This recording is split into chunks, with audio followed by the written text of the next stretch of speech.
Hello, everyone, and welcome to Geeky Geezers. We have a saying here: all the news that fits, we print. It's a joke. The New York Times, all the news that's fit the print. Yeah. Okay. Anyway, welcome. I'm your host, Agent Boomer. This is my co-host, Pacelli. Welcome. Hello. Howdy, everyone. Welcome, FKHC 2005, otherwise known as Tim. And he wants to know where are the white women at.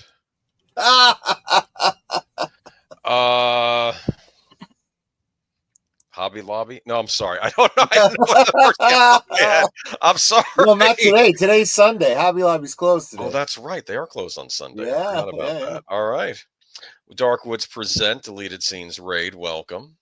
Nice. Thank you. Always good. Good to see a Deleted Scenes. We'll not be on Sparkwood 21 this week, but keep an eye out. We'll be back in the future for that. Yep. I was doing some weird research. I this is going to be maybe a pet project over my break. I want to find out. Twin Peaks was very popular outside of America. What did other countries try to do their own Twin Peaks series, and how did they turn out? I found one from Japan. Interesting. Which was made in 2010, but they were comparing it to. Of course, you can't find these things because these things are never released outside their home country. So it's not like there's a version of it with subtitles I can watch on a streaming platform. But it looked interesting. It's about like a special agent, a special like a man and woman agent, and they're investigating some mysterious things happening. And it was an 8-episode series, so I guess it was a mini series. So I'm curious to see if it's been released anywhere, but I will say this: the thing that one thing I love about Asian dramas, Asian series, and so forth, generally, unless they're these long running franchises, these anime type things, they tend to run for one season, and you got a beginning, middle, and end. Boom! I like that. I like that too. Yeah, I will be checking out more of those in the future. Big Al presents. Welcome. Have a fun show, my geezer friends. Wishing you all a great week ahead. And a couple weeks from now, I'm going to be on one of his Friday streams. We're going to do another couple episodes of Robin of Sherwood. So keep an eye out for that. Oh, good. Yeah. Welcome to Deleted Scenes. Great show tonight with Unscripted. Getting a little. Well, you know what I said? I mentioned to him. It says, "Will the phrase toxic fandom go away in 2025?" You know, it's interesting. This is kind of not on topic for anything we're talking about specifically tonight, but I was watching a video talking about canon and fandoms and this and that, and this idea of there's always this person was being fairly objective, but using very negative connotating language, saying, fans are just gatekeeping because they don't want anything to change and this and that.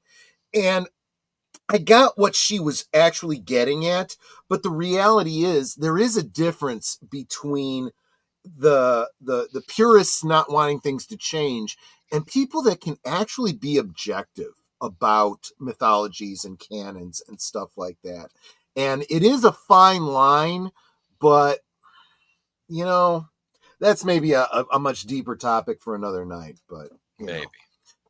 Yeah. Darkwood presents. Welcome. And I don't know if any of you caught our Friday stream where we talked about our top 10 from the 80s. I was there. Yes. I remembered some of it. I should be talking to you about this after the stream, but you mentioned about we remember when it came to Christmas time, you did want to do a stream at some point about the tradition of telling ghost stories. I remember you'd mentioned that. Yeah. See, last night as we were doing the rundown, I said I needed to talk to you about what we're going to talk about this Friday. I said, for sure, we're talking about something Christmas related, Christmas memories, Christmas something. And I had that in the back of my mind. So yeah, maybe after the stream we can figure out when we're going to do that. Yeah. If we have the time, we might have to go through tonight in turbo mode. Yeah, I'm kind of like a snail's pace right now, but we can't. I have to say hi to Netter of Netter's Network. Oh yeah. Get a hi, sweetie. Hi, Netter. Welcome. Hi, Boomer. Hello, Chris P. Welcome. Great to see you, Chris P. Let me see here. Darkwoods presents Zootopia. Welcome. I think Zootopia once subbed for me one time when I was Had a I family think you're right. emergency. Yeah. Yes. It's a long time ago. Darth Plato, welcome. Connie Cleary, welcome. If I didn't say already hi to you. Matanui, Space Fraggle. Did I get everybody? Tim Hayes, welcome. Oh my goodness. Welcome. Look at all these people. All right. Darth Plato says, if by toxic fandom you mean DEI, then no, it's not going away. No. Well, yes. The concept of toxic fandom is yelling at the fans for not liking your crap products. Pejorative used by the yes. DEI pushers. Yeah. It's going to take some time. It's definitely on its way out, but I'll be the first one to admit there are absolutely people in the fandom. There have been for a long time, because even before the DEI thing, there were people that were like so full of themselves, and it's like, you know what? Settle down and F you, really. You know, hell, I mean, look at, even as we went through the whole what do you call it? The Snyder Bros, you know, and all of them. It's like, those were some pretty toxic fans. And that had nothing to do with DEI. That was just, they had their flavor of DC that they loved. And it's like, good for you, mate. Unfortunately, there aren't enough of you. It's crashing. You aren't going to see the movies in enough quantity to make these things successful. It's congratulations, they got their Snyder cut and they're so excited. And it's like, yeah, and you still didn't pull a profit for that company. That was a failed experiment. I hope you're happy. It's interesting with Warner Brothers. I mean, I don't know about them lately, but it wasn't always about like woke stuff. It was about a lot of other crap they were doing that I was complaining about. You know, it was like the whole kicking Johnny Depp out that of Fantastic Beasts. That was There's some of your DEI, you know, rally behind the wrong person and ruining the third movie in your movie. Netter is supporting us, saying, come on, thumbs up. Show the love. I'm only seeing 2 thumbs up, and in fairness, I hadn't hit the thumbs up. I guess I should hit thumbs up on my side as well. See, even we ourselves. Wait. So the thumbs up on your channel is just with not even the 2 of us, the 2 thumbs up. Yeah, good point. I should probably thumb up poor Troy too. Hold on, I forgot that we're streaming on both things. Boomer and Troy, and then somebody else thumbs up Troy. Now Boomer's got 7 people watching and 7 thumbs. So that's good. Pretty equal there. So it's like, where's the other peeps that are over on Troy's channel showing the love? It's the thumbs. Now, Darth Plato definitely, whatever you're watching, hit thumbs.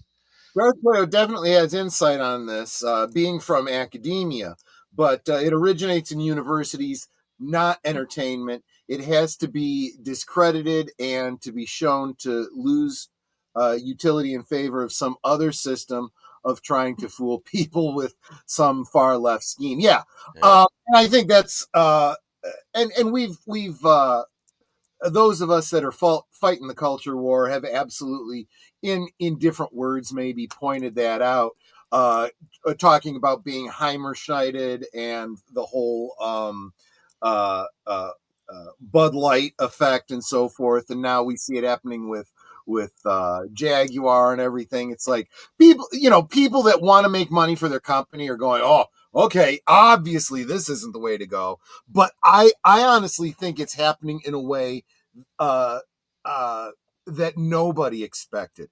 The fact that we're seeing a cultural reaction to things that the pendulum effect is incredible. When you have people in the entertainment industry like Forbes and whatnot talking about, how people just aren't going to see movies anymore, and well, one of the articles we're going to talk about tonight even is that maybe, as we have been saying, and nobody wanted to listen to us, maybe actors should maybe shut their mouths. Nobody cares what they think about things like politics. We got a couple of things tonight, like a couple of Disney properties that people are not excited about, even on left-leaning sites. Exactly. I definitely see that pendulum effect happening. So brighter days ahead, I believe, my friends. Well, as Caesar once says, could it be any worse, right? Caesar was from Planet of the Apes. Remember? Was that before? Oh, I thought you meant like I thought you meant Julius Kaiser, you know, when he's got like 7 daggers sticking out of his back. Could it be any worse? Probably not in that case, yes. Welcome, Marvel Nation. Exactly. Oh, my goodness. Look at all these cool... Welcome, PJ. Good to see you, my friend. Cool little things. There we go. Welcome, PJ. Welcome, Connie Clear. I think I already welcome. Welcome, B. Click, Late Nose. Let's get into the good old days, though. We always like to talk about the good old days before talking What are we talking about? What was good in the good old days this week? Uncle Boomer? Body double. Are we at the 15-minute mark? Oh, wait. Yeah, good point. Well, we're away, but that's okay. That's okay. We pride ourselves on being a family stream. Now let's talk about a little bit of titillation here. Oh my goodness. Double entendre there. Double entendre. This is a Brian De Palma classic. It is definitely. This is Did you see this back in the 80s? I didn't see it till a few years ago. Actually, roughly like a couple years before I started streaming is when I saw it. I didn't see it. I never heard of this movie. I had seen this on cable. Yeah. I saw it again when I was working in for a video store. So yeah, definitely saw this. I was a huge for a brief period of time there, a huge Melanie Griffith fan. Oh yeah. This was a steamy one. It really was. I believe that Brian De Palma had originally planned for this to be Hollywood's first film to boast unsimulated sex in a film, although the studio had different ideas on that. Interesting. So they weren't able to. Okay, so the lead and Melanie Griffith weren't able to do certain things that we thought they might do. Okay. Yeah. Here we have our main character. This is the actor Craig Wasson as Jake Scully. Craig Wasson. He was in Ghost Story, if you remember. He was in that. Oh yeah. Mm-hmm. And he plays an actor with some kind of phobias. Like this is wonderful. It starts out and it's a vampire picture. He's like some kind of punk rock vampire. I wonder if this was the inspiration for Spike on Buffy. But possibly. I mean, he definitely looks like, Billy Idol type of, And it's kind of funny because you remember this time in the 80s, they were making all kinds of vampire pictures. So it's kind of neat. Yes, they were. Because the vampires were in vogue again. And it was kind of neat that it starts out, what am I watching here? A vampire movie? That's not it. He's just on a set. And Dennis Franz of NYPD Blue Frame. Right. Blue Frame is the director. And of course, he freezes up when he's in the coffin. Like he can't do the scene. Like he freezes up and like he's got some kind of phobia. I don't know if it's like an enclosed space or something. And then the director said, then like part of the set catches fire. So go home for the day. We'll bring this up later. And of course, he ends up getting fired. So he's a down on his luck actor in this movie. And to make matters worse, he comes home to visit his girlfriend, played by Barbara Crampton. Of Reanimator fame in a brief scene where, he hears her laughing, having a good time. He's like, is he on the phone with somebody? Opens the door to the bedroom and she's with another man full naked and having an interesting expression on her face. That was, that's kind of always been a pretty sad trope, right? Why are you home early from work to catch your significant other in a compromising position? Yep. You just lost your job. Well, there's a fine. How do you do? Well, he didn't know he lost it yet, but at that point, he got a couple chili dogs, and I guess he had to leave the chili dogs behind too. He leaves the apartment, goes down to the bar, starts getting drunk because, of course, what's he going to do? And of course, he can't kick her out of the place, right? Because it's her place.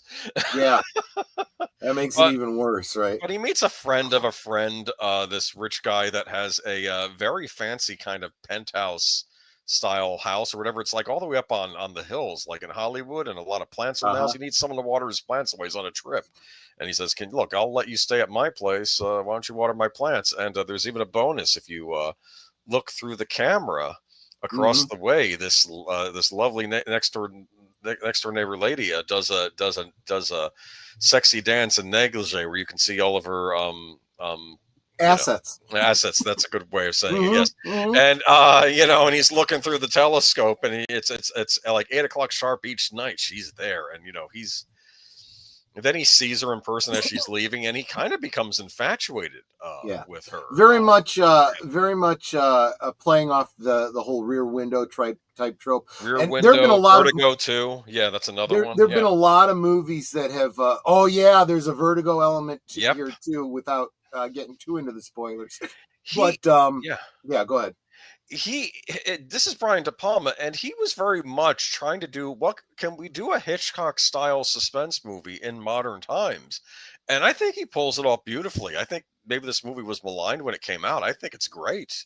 Oh yeah, absolutely.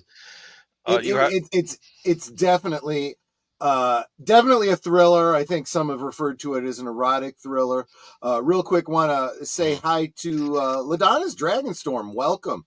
Good to see you, my friend. Thank you so much for being here. And of course, Jesse Green, welcome 619. Jesse So Greenwood, and Barbara Crampton. Yeah, you got to see a lot of Barbara Crampton in this, even though she's only in the movie for a brief scene. She's memorable. That's all I'm gonna say. In a way, you could almost say that in talking about the good old days, right? This is something that I know you're going to call me sleazy for saying this, but it's really kind of true. Kind of miss the eroticism and not shying away from the nudity. You know, I've said it before. I'll say it again. I'd like to see this sort of movie make a return. Maybe we have a new kind of puritanical a concept, but now it's more the left. It used to be the left sort of sensibility was, well, this is women's empowerment, right? And now they're going, oh no, the male gaze, and it's like, well, you can't have it both ways. Which is it? Really? Come on, let's get serious. Anyway, so his gaze is on this one. Plus, there's someone else following her around, a rather creepy gentleman who I guess he was referred to as an Indian because he sort of looks like one, but we don't really know who he is, and he's stalking her too.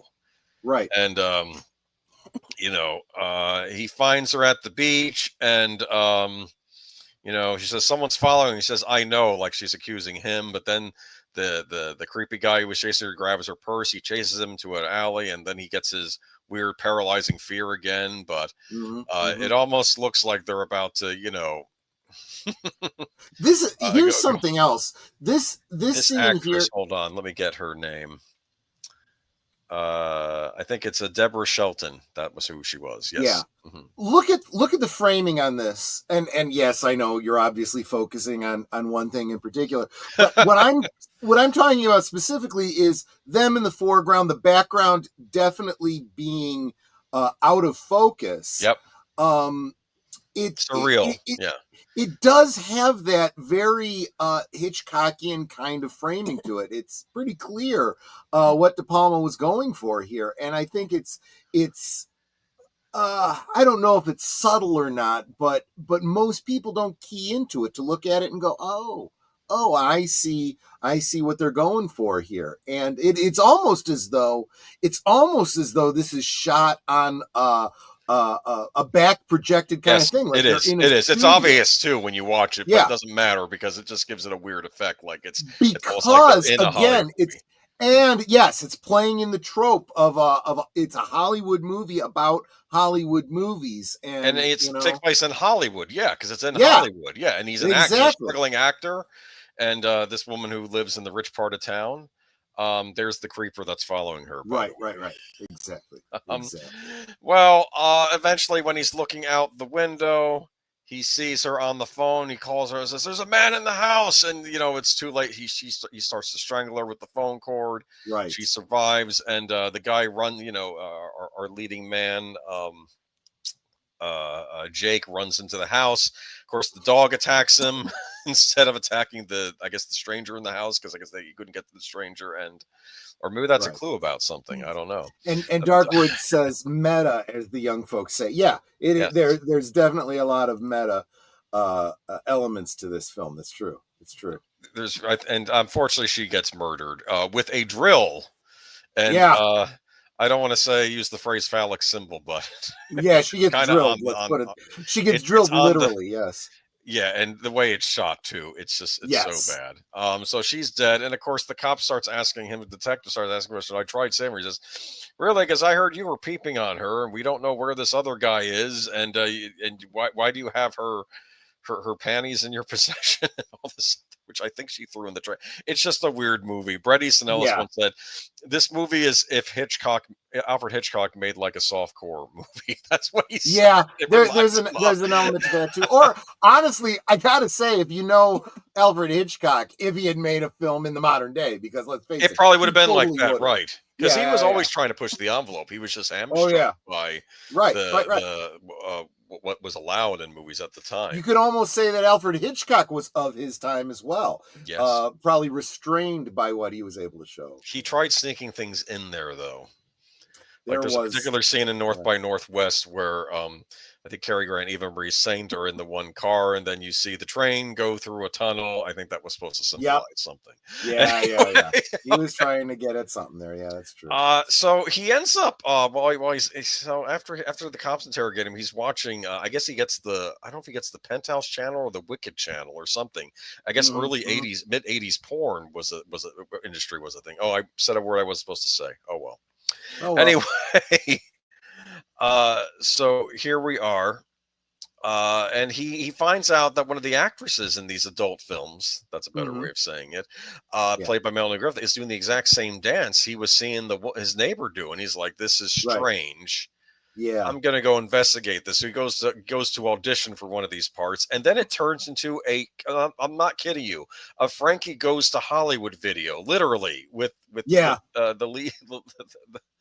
The lead singer there in the movie, and it's the relax, go to, it's that whole song in the thing. That was, I'll tell you what, it was this movie and that song. It was like, I'm listening to the song in this context and I'm like, oh, this song has a whole different connotation I never realized before.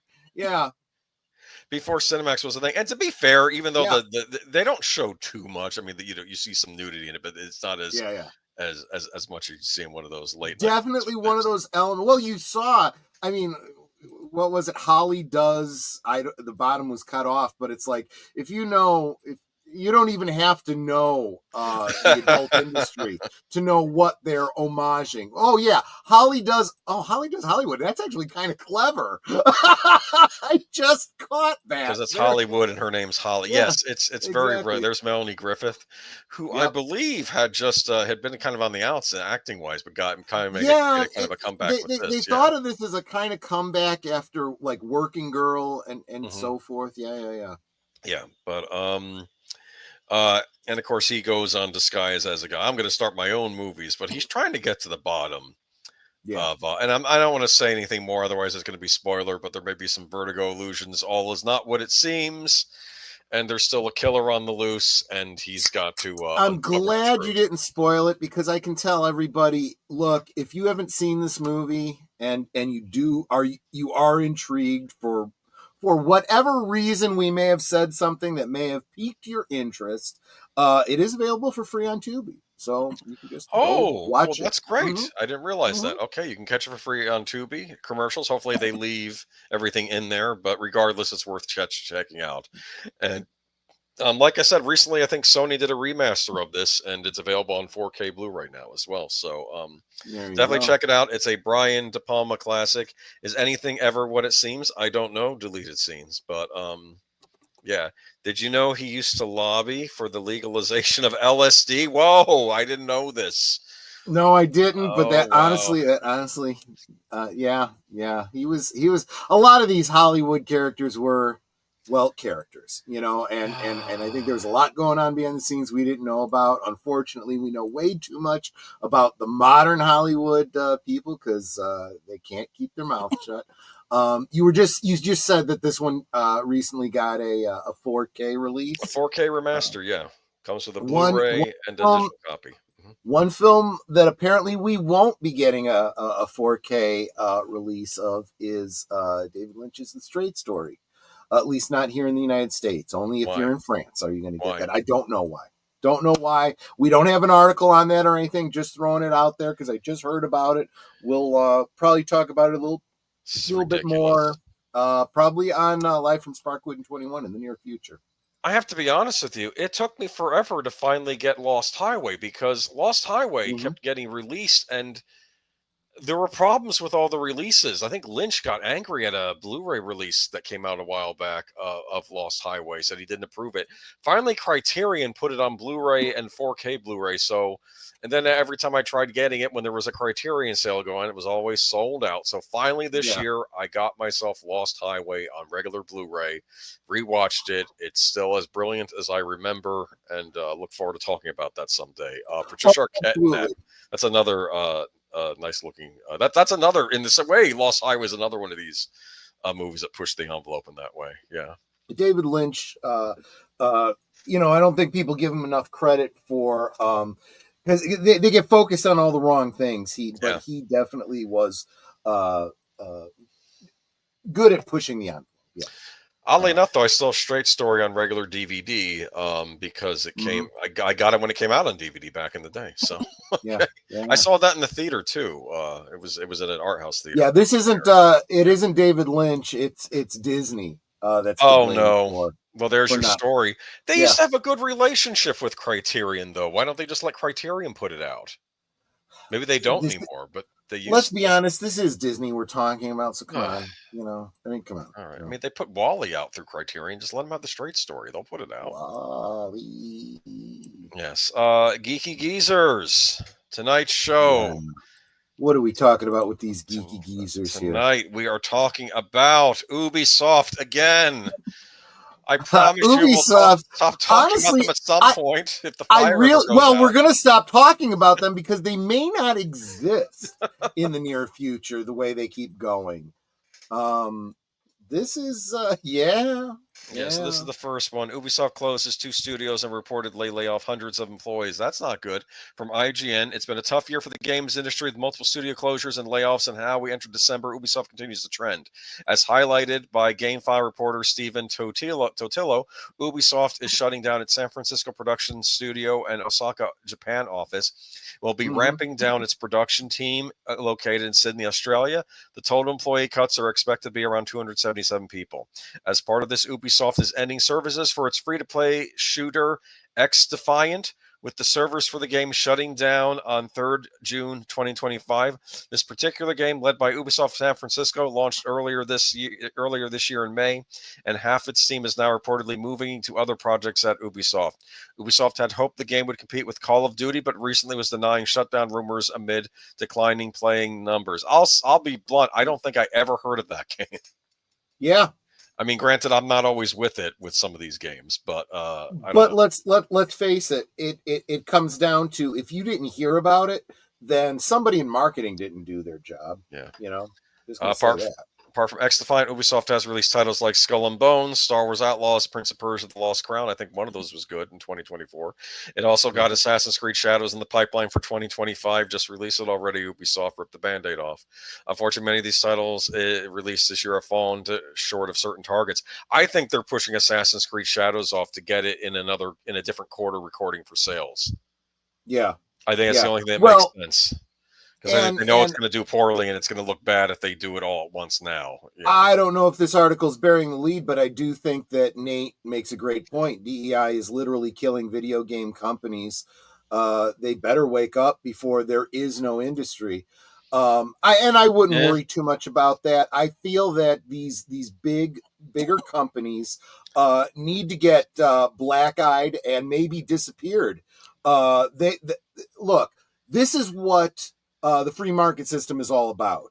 And this is why we're always saying, feel free to vote with your eyes, your feet, and your dollars. Withhold your money. Don't buy these games just because they've got a name behind it. Don't fall into that stupidity. These games are way too expensive for you to waste your money on something because it's got Star Wars or Indiana Jones or whatever title that you think is good. If you're not going to enjoy the game, it's not worth your $30, $40, $50. No. Especially in advance, when you haven't even had a chance to find out what the game is like. It's not worth it. Don't do it.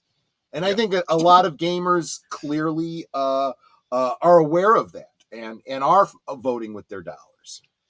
And we got more on Ubisoft from Smash JT. There's a Oh, yeah. picture of X Defiant. Does that look exciting? Tom Clancy's X Defiant. What? No.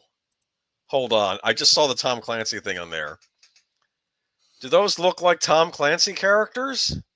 Not What the heck am I looking not at the way here? not the way they were written by Tom Oh, Clancy. I can such. guarantee you. And we'll be talking more about adaptations that have nothing to do with author intent and how they're described in the original format That's later in not the how. stream. But here's another great one.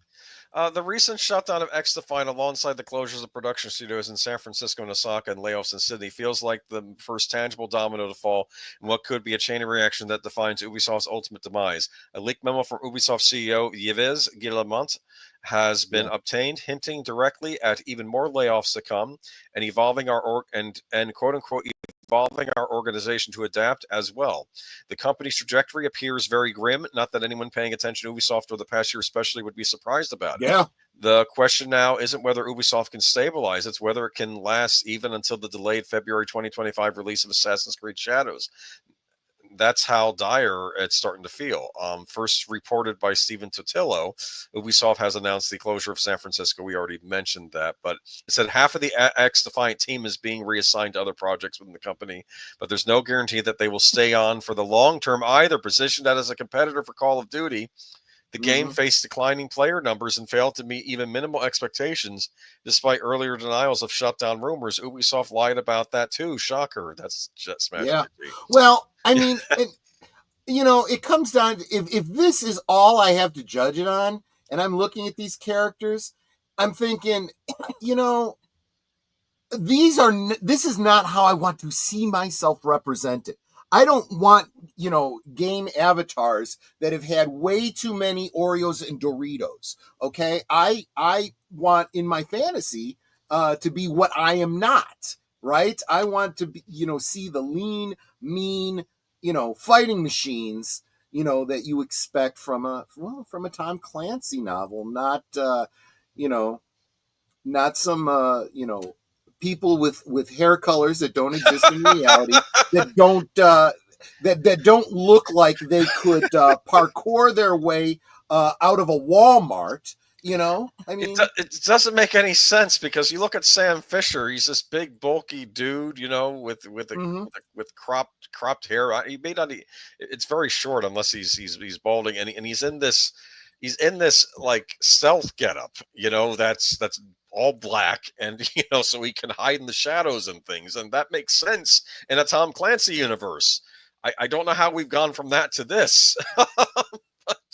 Well, and I'm reading the comments here, and I think our audience has their fingers on the pulse. Darkwoods Presents points out that Star Wars Outlaws was like $120, and from everything I've heard, didn't have the gameplay to merit that kind of price tag. Listen, it was only $120 if you wanted to get the Job of the Hut missions that were advertised in the trailer. Look, I just wanted to be able to play a game where you could move from point A to point B on your swoop bike without having it blow up because the game doesn't work. Hey, do you know what I thought would have been funny if you bought the $70 Star Wars Outlaws without the DLC, and then there was an update and you can't play the main game, but they said there's a solution, buy the DLC, and then it would be more money than if you had bought the $120 version. That'll teach you. That it almost sounds like you're talking about. Let me hold off because we have way too much to get through to go down any kind of rabbit holes. Okay.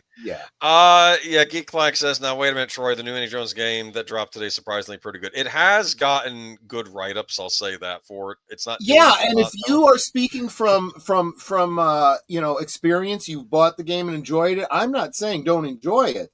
If it's good and you do enjoy it, that's great, but I'm seeing some advanced sales numbers that are saying it's not doing well. I'm not talking about the quality of the game.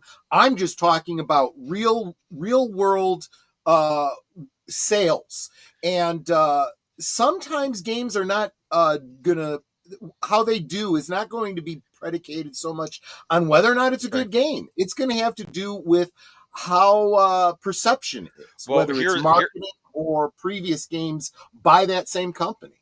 Well, I'm just going to go ahead and say this about the Indiana Jones game. I was very curious to see how it would do because, like I said, it was getting some decent people were reacting well to it, said it was actually a well-made game.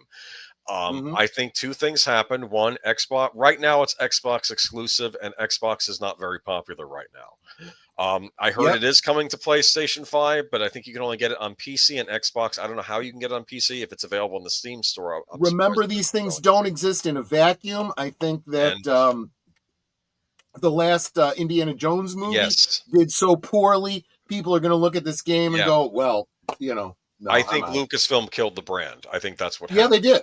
I think that's more. I don't know if that. I don't think that speaks to the quality of the game. I think Lucasfilm people are not into Indiana Jones anymore because of what I've heard a lot of over the years. Yes, there have been a lot of people in our sphere of commentators that have been quick to point out, look, just because they put a woman in it does not necessarily make it woke. Yes, that's true, but at the same time, again, these things don't exist in a vacuum. Right. You take the last Indiana Jones movie, you look at what they did with the female character there, they see a female character in this Indiana Jones game, and boom, they're just going to say, you know what, I'm holding off. I'm not.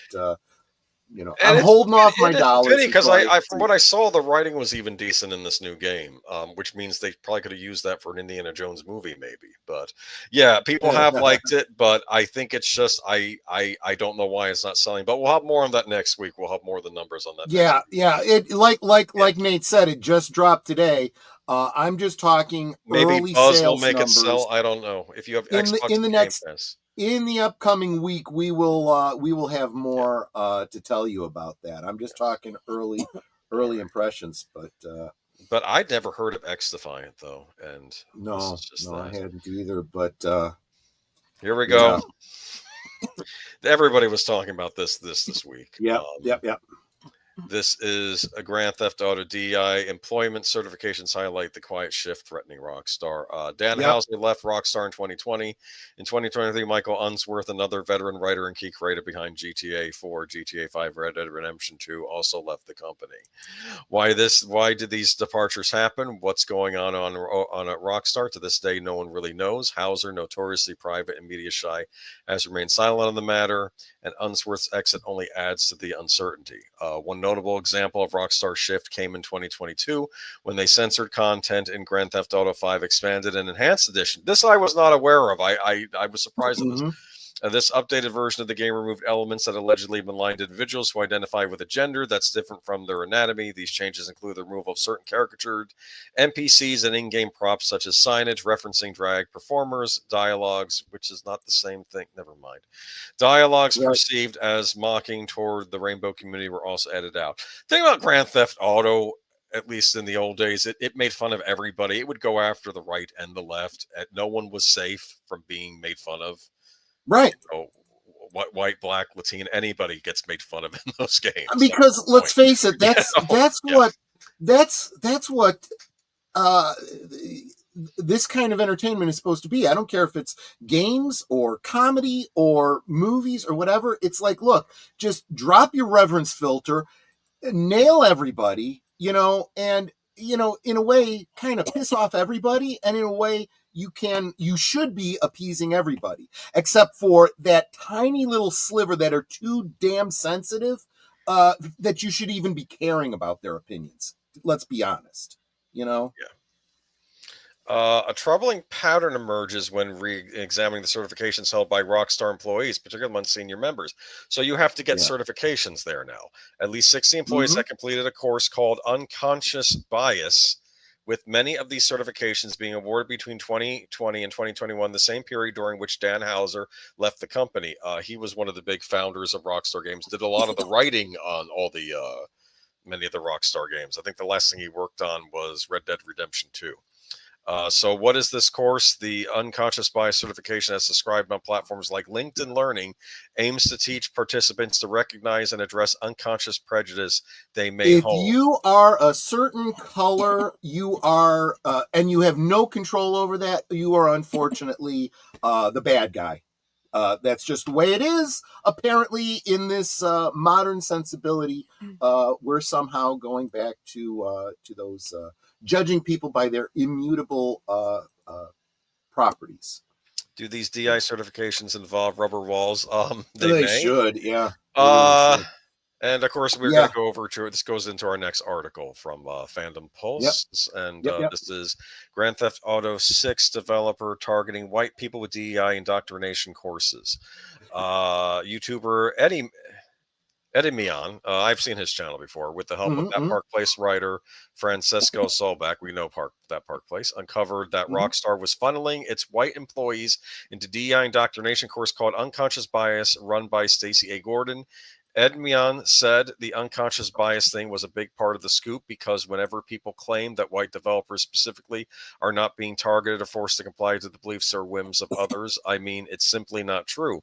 White developers are absolutely getting strangled by this industry to comply with these insane demands.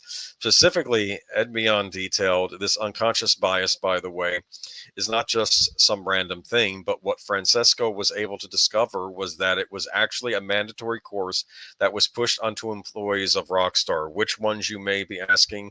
You can probably guess it, but it was exclusively pretty much only the white employees who work for Rockstar right now that were put through this course. He explained, based on what Francesco found out, of the 60 employees forced to take the unconscious bias course in order to gain a certificate, around 58 of them were white people. The other two of these 60 people were of Asian descent. So my prediction on this is now that this is out there in the ether, watch for some lawsuits to be coming out of this too. So on top of any other issues that these companies are having with sales numbers and so on and so forth, they're also going to have to start paying out on some civil suits hypothetical civil suits that I'm expecting to see in the future. And let's see how that it's a bold strategy, Cotton. Let's see how it pays off for them. Later, he stated, right now, as it stands, Rockstar is completely infected with woke pandering DEI initiatives that have run through a whole swath of white employees, most exclusively into admitting, submitting, and then receiving a certification to confirm their own unconscious racist bias, according to these woke grifters who are infesting Rockstar right now at insane rates.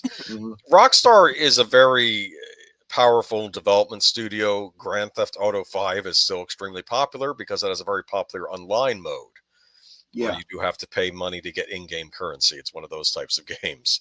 Because I know a lot of us old-timers, we think of Grand Theft Auto, we think of the open-world single-player game, but it really has turned into a huge online, massively multiplayer type game. And that's why I think that this game will sell well, whether or not it's the Grand Theft Auto 6. I don't know if it's going to have the wokeness in it. It wouldn't shock me if it does. But I think it's going to sell well regardless, because I don't know if people are even playing the single-player mode anymore. I don't know, but brainwashing. Did I hear brainwashing, or is that just me? This is kind of terrifying stuff. This is like Orwellian stuff, but it's the corporations doing it. Well, and this is Darth Plato points out unconscious meaning implied. I would almost argue unconscious meaning it's not there. It's just something we want to say, just like subliminal or whatever. It's we can make it up and say that it's implied just by just by throwing it in there. Pseudoscience, that's basically what it is. But I think this is the kind of thing that I think people are seeing through so easily these days. It's people are at this point just rolling their eyes and walking away from it. And like I said, you pointed out that they might be able to coast on the history of Grand Theft Auto and its online presence, but I think in this Bud Light, we'll see. Jaguar, era, I think people are starting to realize, this doesn't pay off the way they think it's going to. This is why we need it's obvious. It's certain obvious. People perhaps working on a Grand Theft Auto competitor that isn't Saints Row, because that crapped the bed big time. But maybe other companies that want to take on the game industry. I'm not trying to call out anyone in particular, Elon Musk. Maybe you need to make your own Grand Theft Auto killer at some point. Yes. Did we what? Did we drop the next article, the one about not from Nintendo Life? Because I feel like what was that one? It's Ubisoft closes 2 studios. No, we moved it up. That's why. Oh! Did I we just moved not it up take to it the off front my because I figure notes? it's about the same thing that the other was. I better just move it up. So next one will be the it's not. It's about the Indiana Jones. Indiana Jones and the Great Circle. Yeah, we were just talking about that, and yeah, let's get into it. So, regardless of whether or not the game is good or bad or how it sells, we're not even touching on that yet. We're just looking at something else that's been going on with. Did you like my picture? Creative director. Yeah, that was a great picture. Sorry. YouTuber Annie Pants Gaming brought the web store to the public's attention. This is Indiana Jones and the Great Circle creative director sells satanic ritual items, and I'm like, okay, this is probably just some heavy metal stuff. I'm like, oh no, this is other stuff. Oh no, this is like this is YouTuber Annie This Pants. goes beyond. It used to be. We've talked on this channel and on my channel before about the whole satanic panic of the 80s and Dungeons and Dragons and stuff like that. And that was just all eye rolling based on nothing BS. Now this is demonstrably true. And look, it's very clear what they're actually doing. Yeah. Yeah. So yeah, YouTuber Annie Pants Gaming brought the web store post. It's funny. Yeah. And Darth Plato, Kalima. Yeah, no, it's funny because, you know what the most watched video on my channel of all time is? No. A stupid little joke that I made combining the Indiana Jones footage of this ritual with Last Christmas. Last Christmas I gave you my heart, but you shouted Kali Ma, and it burst into flames. It like blew up. People are just like watching this video like crazy, and I'm like, it was just a silly little tongue-in-cheek joke. What's so By the way, you posted, not to interrupt the story, but you posted a video recently of a nice, sultry woman, and I was wondering if you could introduce me to her sometime. But unfortunately, she's all digital zeros and ones. Yeah, I don't care. It's the love is real to me. Well, I did very much base the Netter, image right. and the voice on Netter, but it wasn't really, I'm not bad. I'm just drawn that way. You were drawn that way. You absolutely were. Check out my recent. It's the second music video, I suppose, or whatever you'd want to call it. I didn't know how to make a YouTube version of it. I made a video on that myself, and I said 80s heavy metal power ballad about farting and barfing, and basically, and it wrote me a song. Oh no. I'll share it with you sometime. Anyway, but let's get back to the article. He then shared pictures of a pentagram altar disc that is described as a ritual item, as well as a box of Gotia demon seals. On his web store, Torvinius has an entire occult category with subcategories that include altar and ritual card decks, coin sets, runes, and Gotia, if I'm saying that right. For those unfamiliar with the term Gotia, it is derived from the Greek words Goteia, which means witchcraft and sorcery. It primarily derives from a grimoire used to summon and control 72 demons. If I know movies, that never works out well for the person's trying to control the demon. Right? Darth Plato is pointing out something that I had known. It's actually true. Yeah. The Thagi were a real group that went around India killing people ritualistically. Yeah. When the British when the British took over, they were saying, no, we're stamping that out. This was not something, that was completely, that whole, you're so distracted by the chilled monkey brains and the eyeball soup. Which I blame on George Lucas. Pay attention to that dialogue that's going on during that dinner scene. There's some very real world history being talked about there. There was some good stuff there, and what kills me is if you watch the young Sherlock Holmes in that scene when the guy is explaining how the one cult in Egypt, what happened, and they ended up setting their thing on fire by accident it was actually the way the guy is saying it's very creepy around the flame fires. in Temple of Doom, they do a similar thing where they're trying to talk about the Kali Ma, but you're getting distracted by all the weird food. And I know why they did it, because if you have to do exposition, something interesting should be happening while the exposition is being talked about. Right. Like in Star Trek Through the Wrath of Khan, you're worried that Chekhov and his captain from the Reliant are going to get something bad is about to happen to them. But while you're waiting for that bad thing to happen, Khan is retelling the story of Space Seed. Right, because if you didn't see Space Seed, you need that information exposition set up. Yes, and it was good. Exactly. And it was well done too. And this was a very similar thing where there's real world history. And that's a recurring thing in good Indiana Jones, using real world history to tell these fantastic stories. I see. Before they took over, but they were present when it happened. Okay. Yes. Yeah, exactly. And but look, just because we've had times in our history when we have made something out of nothing, and I refer to that again, the satanic panic of the 80s with Dungeons and Dragons and rock and roll music in the 70s, and everything was satanic. Everything was satanic. Everything you don't like is, just like everything you don't like is brown shirted bad mustache man, right? Yes. But sometimes it is. Sometimes, well, it seems these days actually, because they're not hiding it. They're not hiding it. It's not like it's like this is. But we're so desensitized to it. We're so anything witchcraft is bad, and those crazy wacky Christians and they're demonizing everything. But no, they are actually doing this, and they're out there in the open. They're selling paraphernalia to do it on their websites. They're not hiding it. Or they're selling candles that smell like something anyway. That smell like fish, surprisingly. Oh no, what that has to do with anything, Hollywood, and I guess bomber. Silicon Valley to another thing. The Thuggies were wiped out in the 1830s. The British took over India after the fall of Delhi in the last saying the right Mughal emperor. Okay, interesting. Right, and then the idea that maybe they went underground and were still operating in the. It was a pulp thing. It showed up in pulp stories, like the that's why it was in this movie, because that was a pulp trope. Like these old cults, these ancient cults were still around.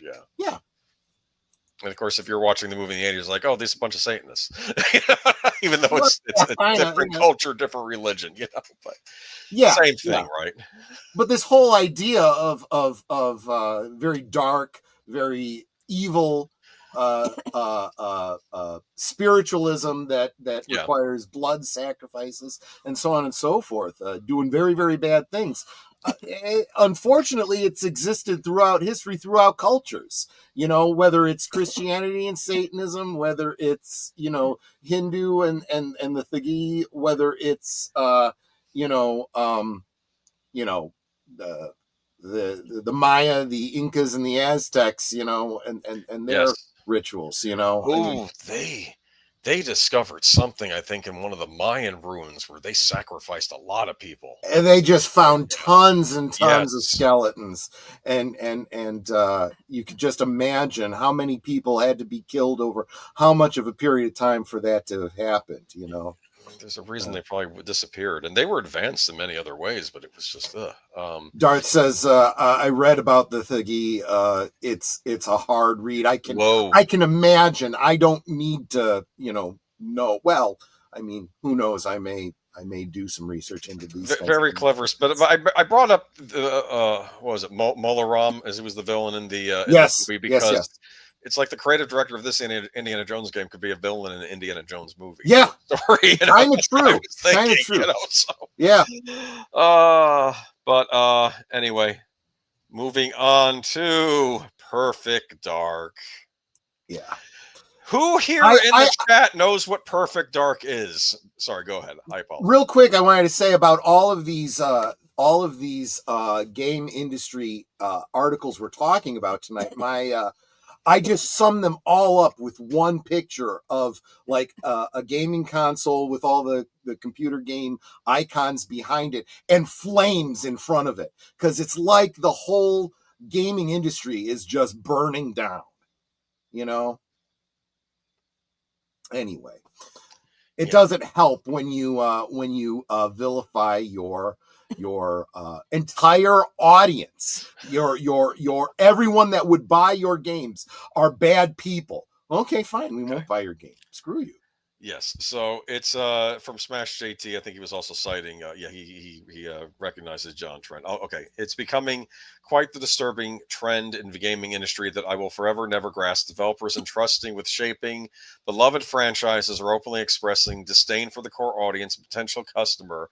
The latest example here comes from Colby Payne, a level designer at Crystal Dynamics, working on the highly anticipated Perfect Dark reboot. Shout out to John F. Trent and the Fandom Pulse for doing the heavy lifting on this one and screenshot captures. Anyway, Payne has not only made inflammatory comments about gamers, you can actually see these tweets live on the link too, but he has also attacked those critical of race swaps and certain portrayals in gaming, labeling them as quote unquote racist pigs. The comments that sparked the controversy, Payne's views came to light after a history of some pretty insane remarks. Race swap criticism. Payne took the social media in 2021 to berate gamers who opposed the race swapped Angro Boda of God of War Ragnarok. He claims racist pigs and praise that the character was absolutely stunning. And I think the problem was this Norse god was being portrayed by a actor or character of African descent. That was probably what the criticisms came from. And it's again, if you are going to use a specific mythology from a specific culture, and then you are going to swap that out for another cultural, racial type, what do you people call that? You call that cultural appropriation. You're saying it's okay when you do it? Is that what you're saying? That's what we call hypocrisy. Just saying. The fact that it's 2021 and gamers still get mad over a character being black just boggles mind. It's time to grow up. That's and of course then that's when he uses the R word. In December 2023, he tweeted, "If adding a female protagonist to video games is all it takes to make the worst people you've ever met not want to play them, we should add female protagonists to every game." This was That's great what one. You call gaslighting. That is when you argue something that this is absolutely not about, and you pretend that it is. You make it racial, you make it gender related. You're the one that changed these things about an existing culture's mythology, and then you blame somebody for pointing it out and saying you shouldn't do that. And this could also be, I think, I remember Last of Us Part 2 came out, people were expecting to play as Joel, and then you were playing as this character that murders Joel. Spoiler alert for that game. Yeah, that's entirely different. That's called bait and switch. That's that's just lying to your customer base and selling them something that they didn't want. Gamers were a mistake. In February 2023, that's not that long ago, Payne responded to allegations of harassment against Last of Us Part 2 voice actress Laura Bailey by declaring gamers were a mistake. Now, to be fair, I don't endorse harassing these actors that are in the game, but, gamers were a mistake.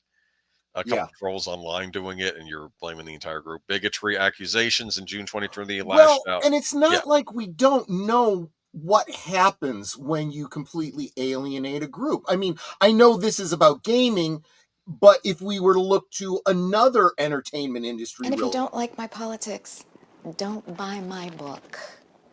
Problem solved. Don't buy my book. Alrighty then. 2 years later. The industry has contracted, and we're very worried about comics right now. Oh, wait, you serious? Let me laugh even harder.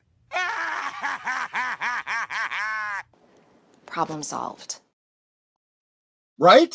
Oh my word! I didn't even think about that, but at least for this is what AAA, that's what this is like the comics industry. When you yes, and we see it all the time. And I mean, how else can we antagonize and alienate the specific people that are keeping our business alive? I don't know. Heinerscheid had a great idea when she decided to choose somebody to represent the brand of Bud Light that had absolutely nothing to do with the people that were buying Bud Light. Congratulations. That worked out really well for you, didn't it? You know, and now it looks like Jaguar is doing the same thing. It's the car industry, it's the beer industry, it's comics, it's gaming. I don't care. Business is business. I need to, all the same rules apply. I need to make a point about Perfect Dark too. Mm-hmm. I liked Perfect Dark back in the day, but even on the Nintendo 64, I don't think it was this huge seller. I remember you could buy copies of it on eBay years later for 1 penny, and you'd have to pay for the shipping. That's how low it was being sold for. It was an M-rated game. It came out toward the end of the system. You can only play it with the expansion pack, and it still kind of chugged on the system. People weren't sure why they didn't put it on the GameCube. When the GameCube era came around, Xbox buys Rare. So Nintendo doesn't have Rare, so they get Perfect Dark. Xbox sits on Perfect Dark. We get Perfect Dark Zero at the beginning of the Xbox 360, which largely kind of got panned and ignored. I don't know how bad the game was, but it kind of. And now all this time later, we're finally going to get another Perfect Dark game, not being made by anyone at Rare, because there's probably no longer anyone at Rare to work on it, because Microsoft probably let that company languish.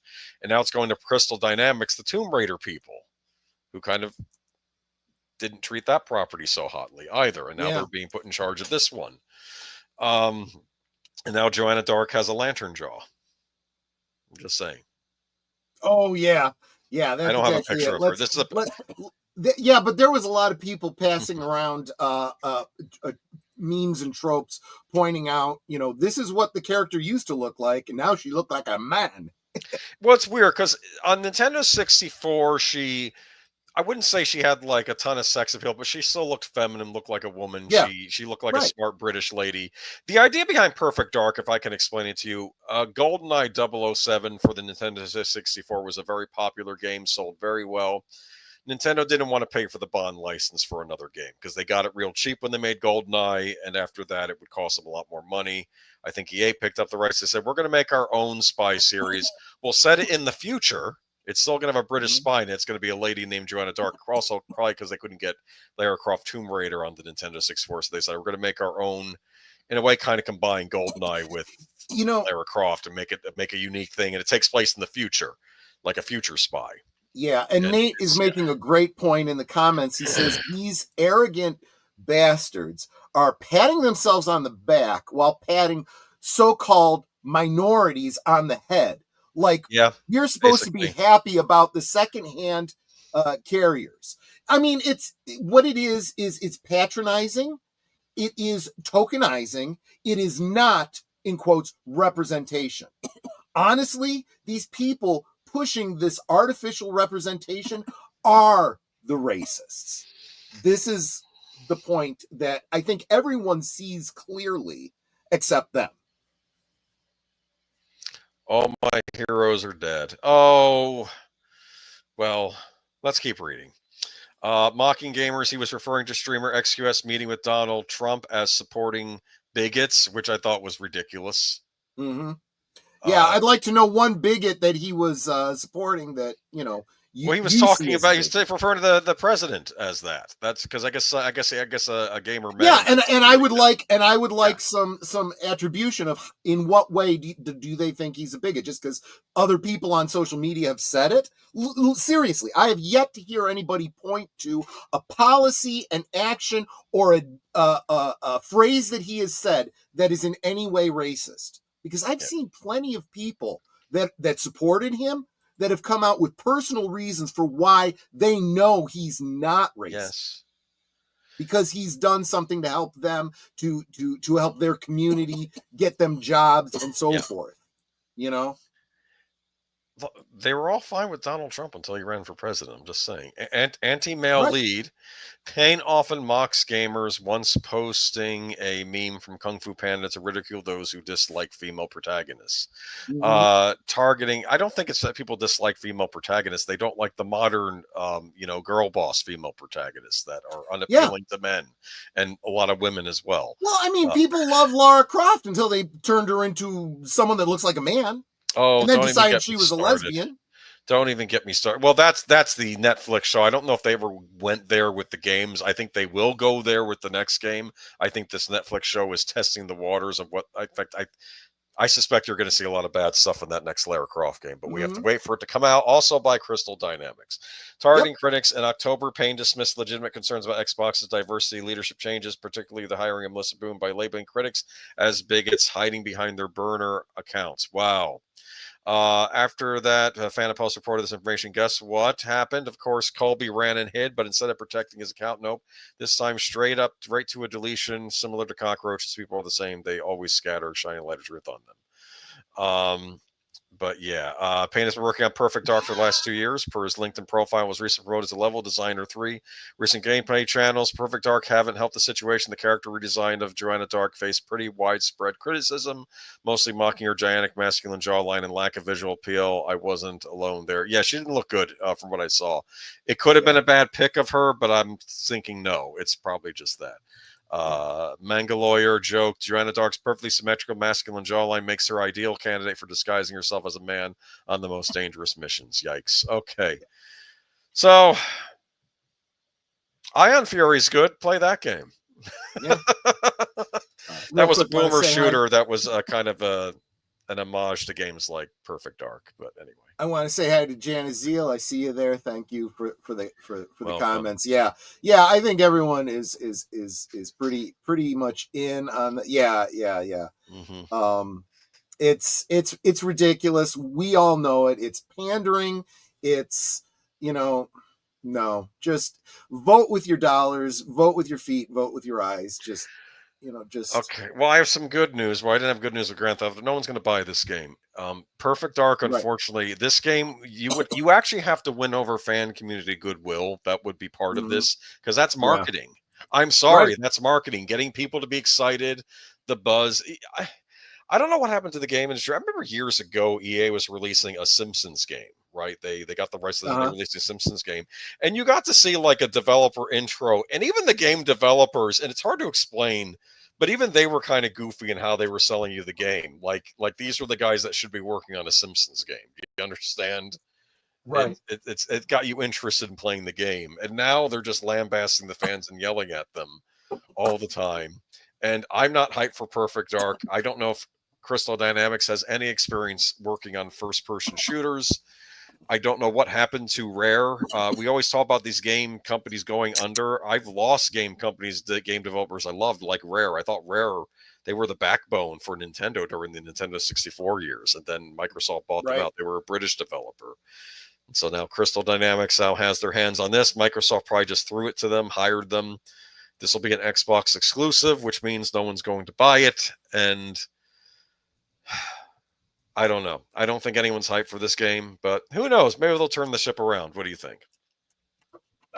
No, I don't think so. The people that are doing this cannot learn. They can only sink the ship, and that's how the companies will learn. The people behind these companies need to lose their jobs. Anyway, you can check out the rest of the article on Smash JT. He says the industry's baffling customer hostility.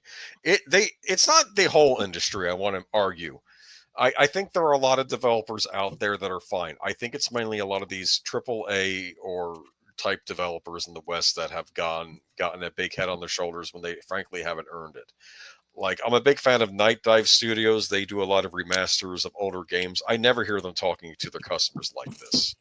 Mm-hmm. They did a System Shock remaster earlier this year, which was almost like a complete remake, and it was people saying that praises. There was no ill will, so it's not everybody, but it certainly is Crystal Dynamics. And even if they have these feelings, they need to shut up on their social media accounts about them because this is marketing for your game, and I don't understand it. Well, I think some people in the entertainment industry are starting to learn that, and we'll get back to that with another article we've got coming up later on tonight. Let's for now talk about Snow White. We will keep this one kind of brief because I think everybody's been talking about it, but I do like the fact that this is coming out of Kotaku. Yeah, see, we cover it. We have all sources here. Okay. But it's funny that it is coming out of Kotaku, yes. And this has nothing to do with anything other than let's just call it what it is. They're doing everything they can to try and save something that is not going. This is the Titanic that's been gashed open the side. It is going down, and it's like everybody is like taking straws and trying to blow into the hull of the ship to try and save it, and it's not going to be saved. You know. You know what's funny? You kept bringing up Peter Dinklage before, right? About the whole dwarves guy, and that's why they changed him to this. He was in that Wicked movie, but he played the voice of a talking goat. I learned that from Alachia Queen. Alachia Queen, she does movie reviews on YouTube, and she talked about how it was like they can't have actual like little people playing munchkins now. It's going to be or children. I guess they're fully adult in that version of Wicked. So, but they still give Peter Dinklage a part to play a talking goat. It just struck me as funny. I don't know. Disney has released the official trailer for Snow White, the studio's upcoming What? I'm just laughing at the official trailer. Yeah. No, did you watch it? I did, yes. Oh wow, yeah, it's something. Disney released the official trailer for Snow White, the studio's upcoming live-action remake of the animated classic Snow White and the Seven Dwarfs. Not dwarves. That's how Tolkien would say it, right? But right. And if you were hoping the dwarfs in this film would be bloated by and terrifying CGI human monsters sitting right in the deepest part of the uncanny valley, well, I've got good news for you. For everyone else, oh boy, yep. The idea of Snow White remake always made me nervous, even if you aren't a massive Disney fan, and I would consider myself to be one. The original Snow White movie, released in 1937, is a genuine piece of cinematic history. So remaking Snow White as a live-action movie felt almost sacrilegious and always seemed like a bad idea. And now my fears have been confirmed via the first official trailer for the remake. While I think Rachel Zegler is a fantastic Snow White, nearly everything else about this trailer looks bad or bland, but the worst part by far are the nightmare fuel dwarfs. What did you think of these nightmare fuel dwarfs? They were terrible. Yeah. This was and the worst part about this is CG that should not even exist. We all know this is them backtracking on the whole decision not to use the hippie group. Actual right. Yeah. They wanted to use, and actual dwarves, yes.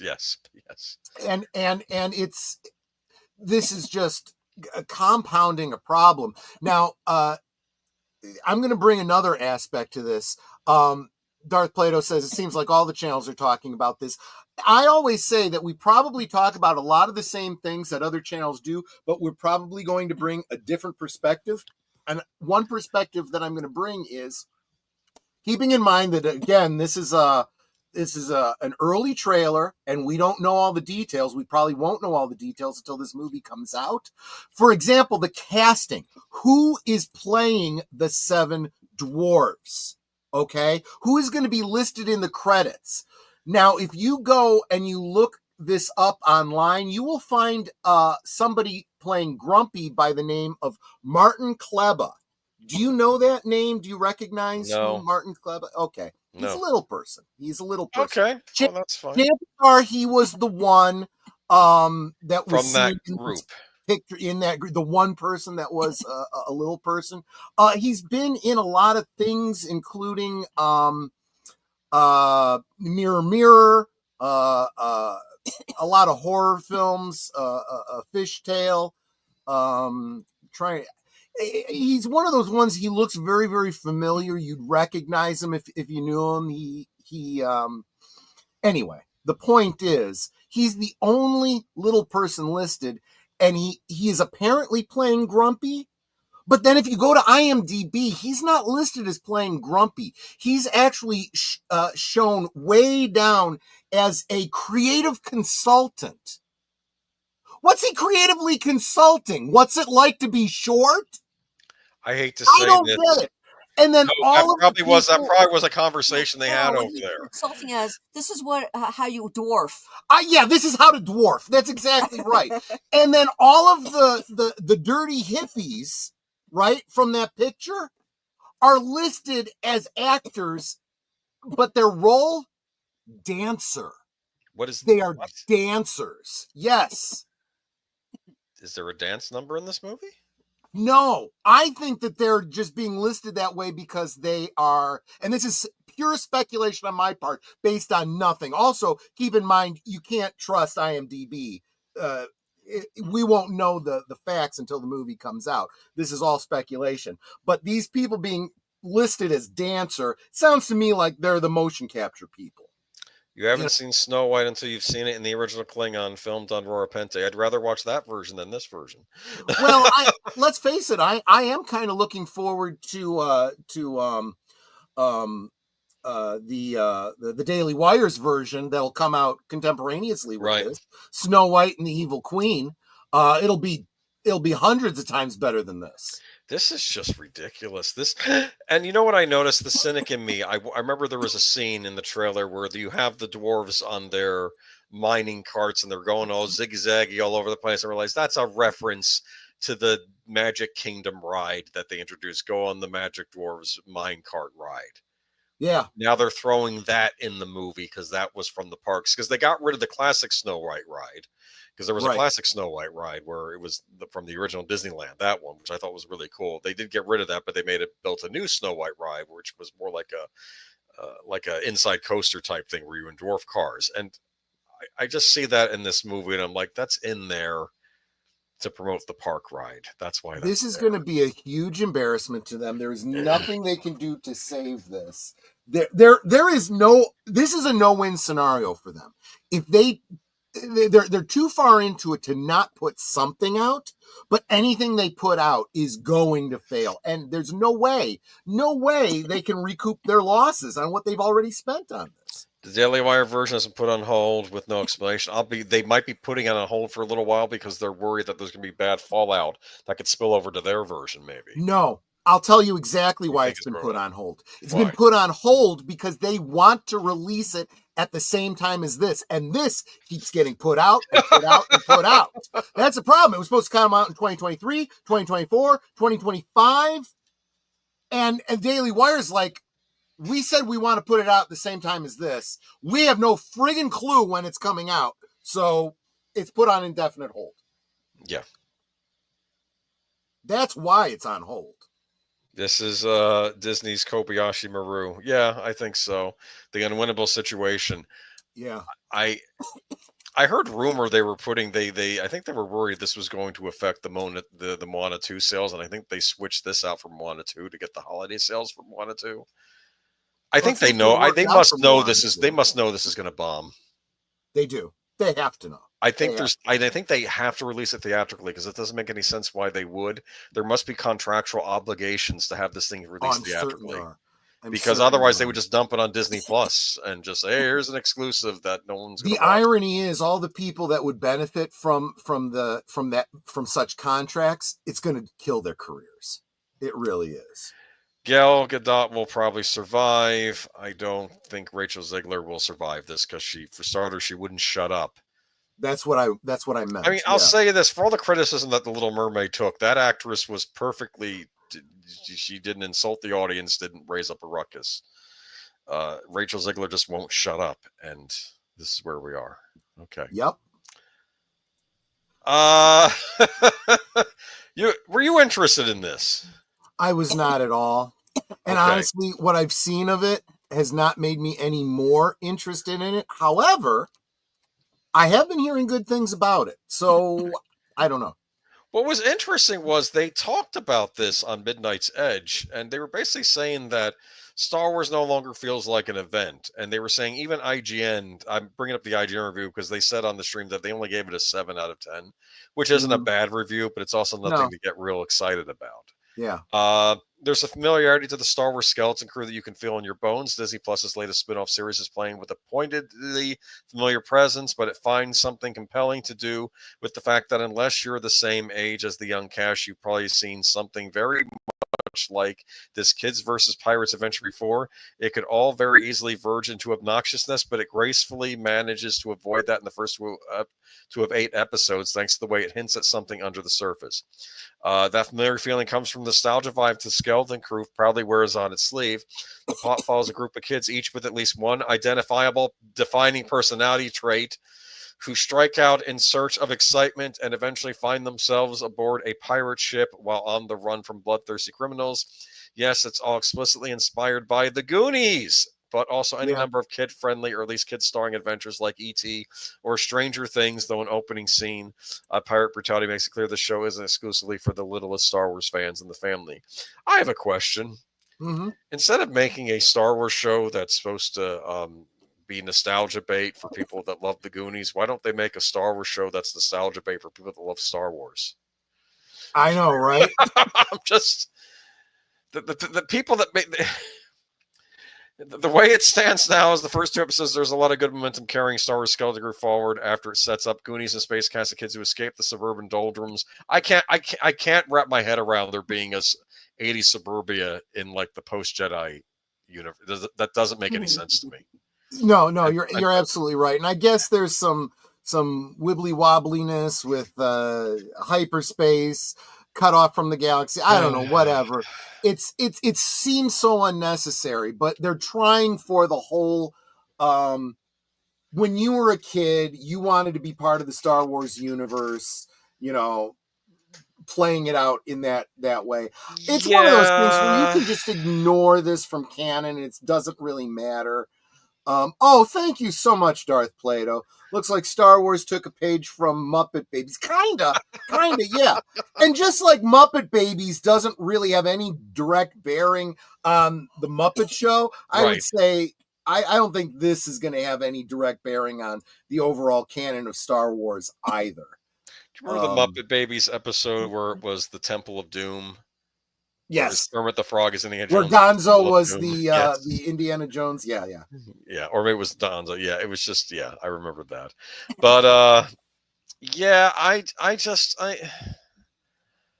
I'm too exhausted. Yeah. It's just I only brought this up because it just didn't seem like people were that enthused about it. I'm not even saying that this is necessarily a bad show. It just strikes me as an odd show because the Goonies is its thing, Star Wars is its thing, and people can like both of those things, but why are they mixing them? I just and when it comes to streaming, again, this is another thing that's making them no money. They're shelling out the money to make it, to not make any money on their streaming service. I don't understand what it is they're doing. Okay. Boomer, there's a mystery involving their planet I predict will make the suburbia look makes sense. Okay. All right. So maybe it's weird. Maybe oh no. Yeah. Let's go back. Did I stay here?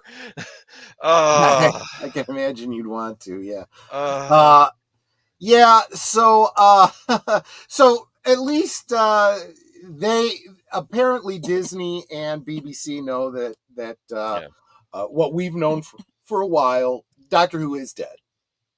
For real. Yeah, I picked that because that just looked like the blandest Russell T Davies picture I could find for both articles. On BBC Today, Russell T Davies said in response to a question about the show continuing, I don't know. I'm loving it. We don't know if there is this third series yet. This series 2 will go out in the summer, and then they'll decide. The BBC will decide as well its future. But I'm happy to stay with it. I love it. It's more fun than anything else. Much of the decision doesn't lie with BBC proper, but with Disney, as the mega corporation has a contract to produce Doctor Who for 2 series of 8 episodes and 2 Christmas specials, along with 5 episodes of the unit spinoff show, The War Between the Land and the Sea. Davies also talked to the BBC about the production logistics. The BBC made a movie to go to a streamer. It's still on BBC One here. It's still on the iPlayer. It's just the rest of the world. It all goes out to Disney Plus. And the BBC thought, and they went to me because they thought the show deserved to look as good as Stranger Things as the Star Wars shows. Why should we be the humble little show being made in a shoe cupboard? And I think that's the way everything is heading. Let's face it, every single drama you ever watch on television has had American money or co-production money in it for about 25 years. So this is nothing new. This is just the next step, and it's a lovely experiment. We've had a great time, and we've made great shows and really show that off, and we show Britain at its best as well. British crews, entirely British writers and directors. It shows us off worldwide. That's not the British show people talk about worldwide. That's All Creatures Great and Small. Well, I was going to say, it shows you off worldwide, and it's found to be lacking. That's the problem. Yeah. That is the problem. Nobody likes what you're putting out. Congratulations. You've made sure that the whole world knows what a joke you are. BBC drama boss Lindsay Salt, and this is from Fandom Pulse. Yes. The plot thickens. BBC drama boss Lindsay Salt says the difficult economic landscape is making it harder to find U.S. co-production partners, with European companies increasingly stepping in to fill the gap. I feel that's already shifted massively, Salt said during an In Conversation panel at UK television Confab Content London Thursday. Not to say we're not still going to the US for certain co-productions. HBO have come on board Michael Cole's show and Richard Gadd's new show, and we're doing the Night Manager series too with Amazon. So that is still there, but obviously it's really tricky time at the moment. But what that means is we're just shifting, so we're open to new models. We're open to talking to new people. Asked whether it meant the BBC would be looking more towards Europe for co-production, Salt said, "Oh, yes. We need co-productions at the BBC," she added. "We can't afford to fully fund shows." Okay, they're hurting for money. Yeah. Yeah, and unfortunately, these neo-Marxist socialists don't understand that you need to put out a product that people want in order to get the money to make a better product. Guess what? When you aren't being backed by tax dollars in the UK, you go bankrupt. Yes. My mistake. That was from Variety, not from Fandom Pulse. I was trying to figure out what the first one was from Fandom Pulse. Yeah. Okay. The first one was. Oh, that's right. I did the first one, did the second one. Okay. Right. The two kind of went together. Yeah. Okay. Yes. I think I read both of them as one article. Okay. That's fine. No, that's perfectly fine. They did definitely overlap. Yeah. That's why we did them the way we did. But yeah, and I feel really bad about this. There was no reason Doctor Who couldn't have been a hit television series. I don't know why Disney picked it up. Why would Disney pick it up? They had Star Wars. They could just use that money to make more Star Wars. Because it absolutely falls into their neo-Marxist talking points. Okay. They could bring in the whole revisionist, black, gay, trans, whatever. Maybe that's how he sold it when he was pitching it. Corruption of a previously beloved brand. Congratulations. You not only destroyed Doctor Who, but you destroyed it on the world stage. The problem with socialism is that they run out of other people's money. Margaret Thatcher. Yes, we talked about Ronald Reagan on Friday. He was an ally of Thatcher's, as I recall. Yeah, so here we are. Just really sad because Russell T Davies brought Doctor Who back, and now it seems like he's killing it. So I guess I don't know. I don't think it's getting a third season. Do you? That's what the article said. No, it doesn't look like it's getting a third season. And this is from Variety, from the Hollywood Reporter, and this is the one that I was alluding to earlier when I was talking about this idea of ignoring the description of a character from the original source material to check your check boxes. It's not racism when people call it out. It's racism when you purposely ignore the source material to check your check boxes. So this is circulating around the internet. I think that what they're doing is they're floating this out there to see what reaction is going to be. I kind of almost hope so. I hope that they get the message loud and clear. Well, BBC drama boss Lindsay Salt says the difficult economic landscape is making it harder to find U.S. No, wait. What am I reading that for? Hold on. Let me keep going. Okay. My mistake. Papa Isidro eyed to play Severus Snape in HBO's Harry Potter TV show.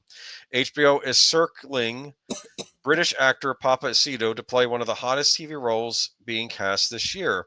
The I May Destroy You actor is up for the role of Professor Severus Snape in HBO's Harry Potter TV series, multiple sources tell the Hollywood Reporter. Sources say the actor has been offered the part, although it is not clear if negotiations have begun in earnest. Snape is the wickedly smart and casually cruel Hogwarts postmaster who comes across as the story's primary antagonist in the show's first season, which will be based on author J.K. Rowling's 1997 debut novel, Harry Potter and the Sorcerer's Stone. The role was famously played by the late Alan Rickman across 8 Warner Brothers films. So far, no actors have been officially cast in the Harry Potter series, which is aiming a 2026 debut.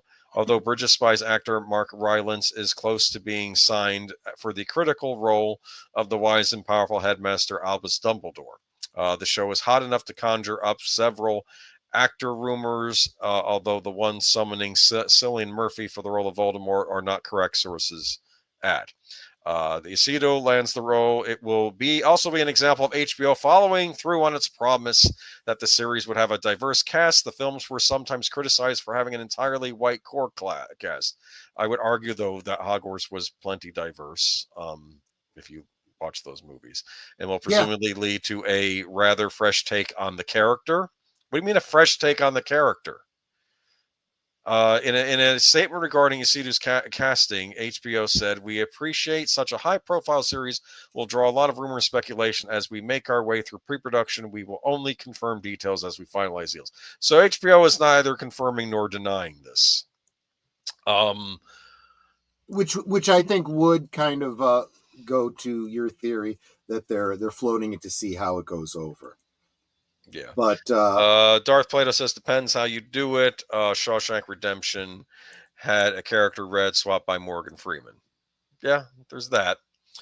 Yeah, but Irish. You know, let's be honest here. But they were doing it because it was Morgan Freeman, and they needed to cast a great actor in that part. Whereas you think with this, they would be checking a box. And honestly, you don't read Shawshank Redemption and get focused on, you know, the color of that particular character. These characters, the fans of these books, people draw pictures of them all the time. They have images in their head. There is a description of this character, and they have that description in their mind. And if they didn't read the books and they only saw the movies, Alan Rickman is this character.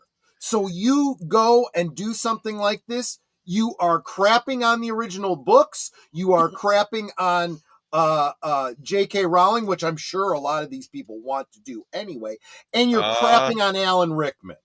Tim Burton, Planet of the Apes. Who played the ape in that? Hold on, because I'm trying to figure out. There was somebody else up for the role. Tim Roth, that's who it was. Tim Roth. Yeah. Tim Roth was a contender to play Severus Snape in the Harry Potter movies, but he opted for the Planet of the Apes remake by Tim Burton instead. Did you know that? Right. Before Alan Rickman. He would have been great too. And you know what? He also would have looked like the character that was described in the books. Okay, I've heard from 2 publications that the actor said he hasn't been even offered the role. So this is the media then. This is the media pushing something, it seems. You know what? It honestly doesn't matter to me. Just the fact that it's being talked about kind of really upsets me. It kind of really pisses me off. I hate to HBO, you know, representatives for HBO, as you point out in this article, have responded, even if they haven't answered one way or the other. So they are complicit. I am going to say this, though. If this happens, we have to see where J.K. Rowling's going to fall, because she may support this. I think she did support the race swapping of Hermione in that Harry Potter play that came out. Yeah, she did, which always falls to the whole death of the author thing. It's like, look, I don't care what you say now. What I care about is what you said in your published manuscript. But we'll see. I do want to say something, though. I did always feel bad for Idris Elba. He was sort of used as a battering ram in that whole Bond, having a black Bond debate. He doesn't want to talk about it anymore, and I feel bad because he is a great actor. It's just that he absolutely is. But I am glad. But see, he's probably taking the right tack, because it's like, I'll bet you that if they did offer it to him, he probably said, "F no." He said he hasn't been offered it, but he talked to them. But he wasn't petitioning for it either. But he also wasn't denying that. He said, I suspect he probably was at the point where he's like, I don't want this. No, I don't think he away would. From this. It was funny in that one Fast and the Furious spinoff movie. They were running him to say, "I'm Black James Bond," and he said, "No, I don't want to say that. Change the line to I'm Black Superman," which I thought was a funny line. He was the best part of that Hudson Shaw movie. Yeah, I like that. Say with all blah blah. Maybe that's why he said it in the movie. Yeah. All right, but moving on to DC news, huh? This just premiered. I have access to HMX. I can watch this. I've actually heard some people say that they liked it. It was pretty good, but it might be good. I don't like what they're saying about it here.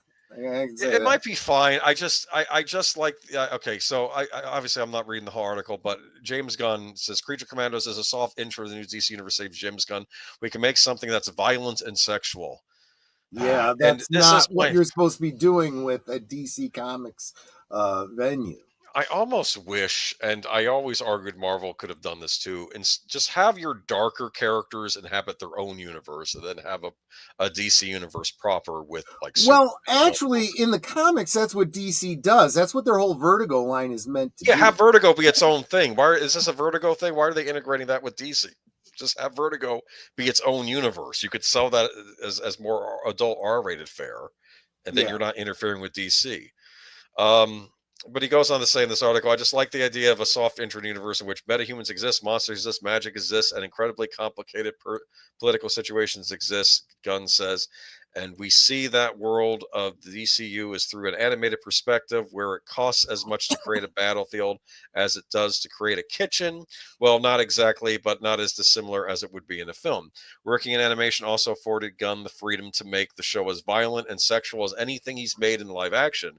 For example, Dr. Phosphorus, voiced by Alan Tudyk, thinks nothing of using his radioactive skin to melt the face off his enemies, and multiple characters disrobe for bouts of enthusiastic intercourse.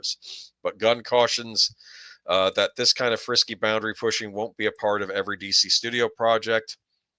One of the main things I want to establish is that you can do anything at DC Studios. He says we can make completely family fare. We can make something that's for general audiences like Superman. We can make something that's violent and sexual like this, which I didn't think was that violent and sexual.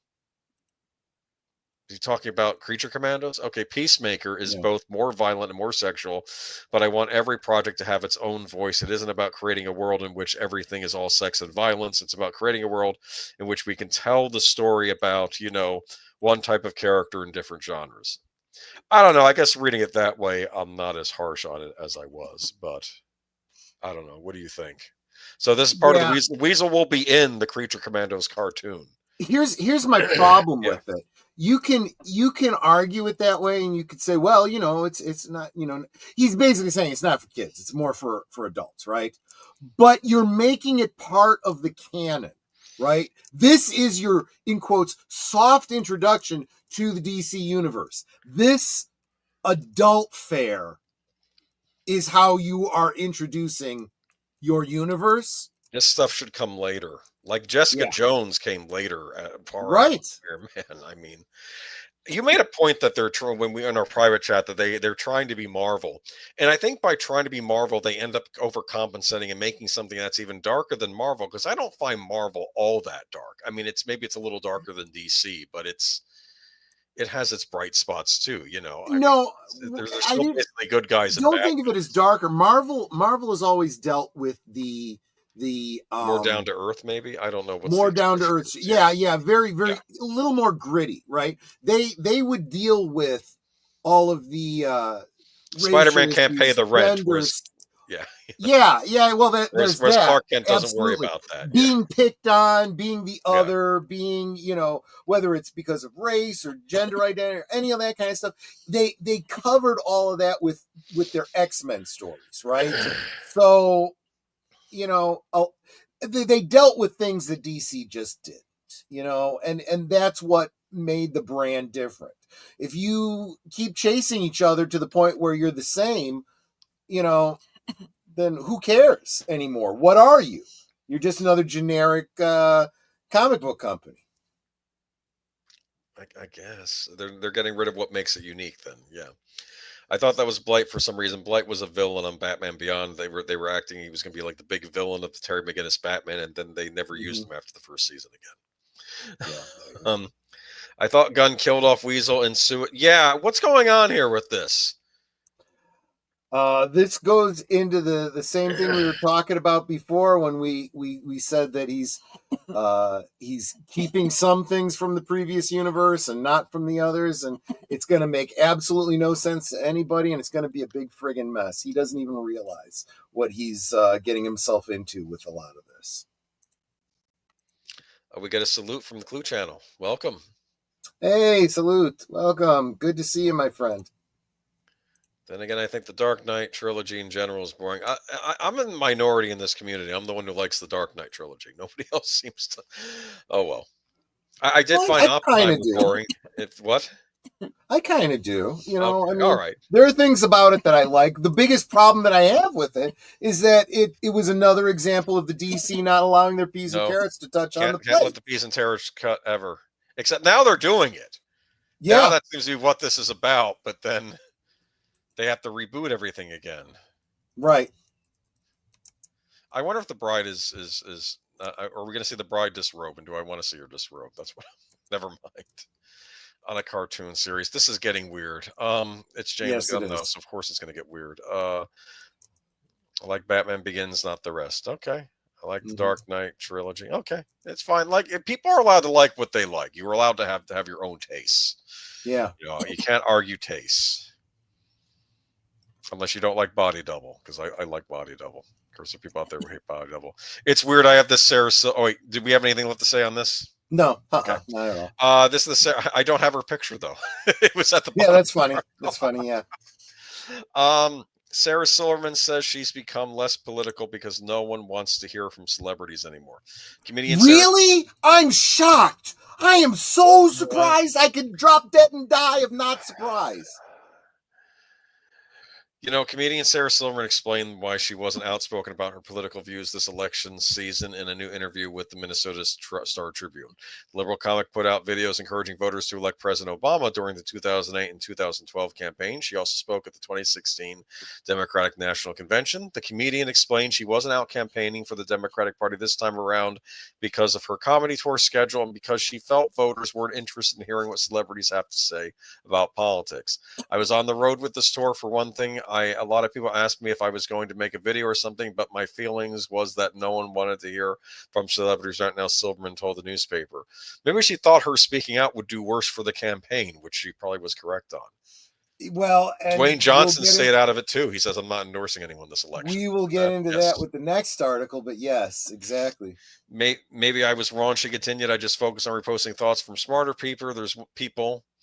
There's one thing I wish I had done. In 2008, I did something called the Great Schlep, where I told young Jews to tell their grandparents they wouldn't visit them again unless they voted for Obama.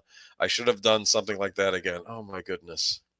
Yeah. Not that it would have made a big difference, she admitted. Several big-name celebrities showed up to campaign for Vice President Kamala Harris in the final weeks of the election, including Eminem, Bruce Springsteen, Oprah Winfrey, and Julia Roberts. The Harris campaign was later criticized for spending over $10 million on these star-studded events as part of the $1.5 billion spending spree during her campaign that ended in defeat to President Donald Trump. Okay. And honestly, how did it work out for them? She lost in a major way. Yes. So it clearly didn't pay off. George C. Scott, you can what is it? You can say something political, or you can accept an award. But you can't do both. Yeah. Well, he was a class act. Yeah. I always liked George C. Scott. He was Patton, right? As I recall. Mm-hmm. I keep trying to avoid Taylor Swift. I know. She was one of the ones that was supposed to be a big, in quotes, influencer in this election. And, you know, the stats are pretty clear in this article. It's worth checking out. 1 in 10 Americans say a celebrity has caused them to reconsider a political position. That implies that 9 in 10 didn't. But I would actually argue that some subset of that other 9 actually would cause people to vote for the opposite person. There are a lot of people supporting Kamala that I'm like, well, I'm already sold on voting for Trump. I don't need to know that this person is voting for Kamala to make me want to vote for Trump more. Also, I hate to say this, but who defines what a celebrity is these days? I would argue a lot of political commentators these days on are celebrities in their own right. Real If you think quick, I want about to it, bring this up, and in it'll terms of be included in the clip later on. But Clue Channel renewed his membership. Thank you so much for your congratulations, continued thank you. support of the channel. You are, it's folks like you that keep the lights on here. I tell you, there are days where I'm like, do I really want to keep doing this? And then, you guys hit me with that dopamine, and I love you for it. Yes, and be sure to tune in tomorrow night. We'll be doing a double feature on Troy's channel. I will be there, and it'll be a fun stream.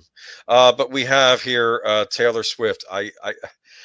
I've actively avoided Taylor Swift. I don't listen to her music. I don't really know a lot about Taylor Swift. I've sort of I was pop an music early thing. fan. I was an early Interesting. fan of Okay. Taylor Swift when she was a country artist. As soon as she Oh, started to that's where move she towards started. pop, I lost interest in her. And then recently, I've become completely anti Taylor Swift. Right. So Taylor Swift's endorsement of Kamala Harris in the 2024 presidential election has some Americans thinking it is possible that election results will be swayed by the pop star's influence. Many celebrities besides Swift are vocal about their political affiliations, often encouraging the public to vote. But are Americans receptive to what celebrities have to say when it comes to politics? According to a recent YourGov survey, many Americans think celebrities are better off staying out of politics. Republicans are especially likely to think so. About 1 in 10 Americans say that that a celebrity has caused them to reconsider their stance on a political issue, and even fewer, 7%, say that they ever support a political candidate because of a celebrity endorsing them.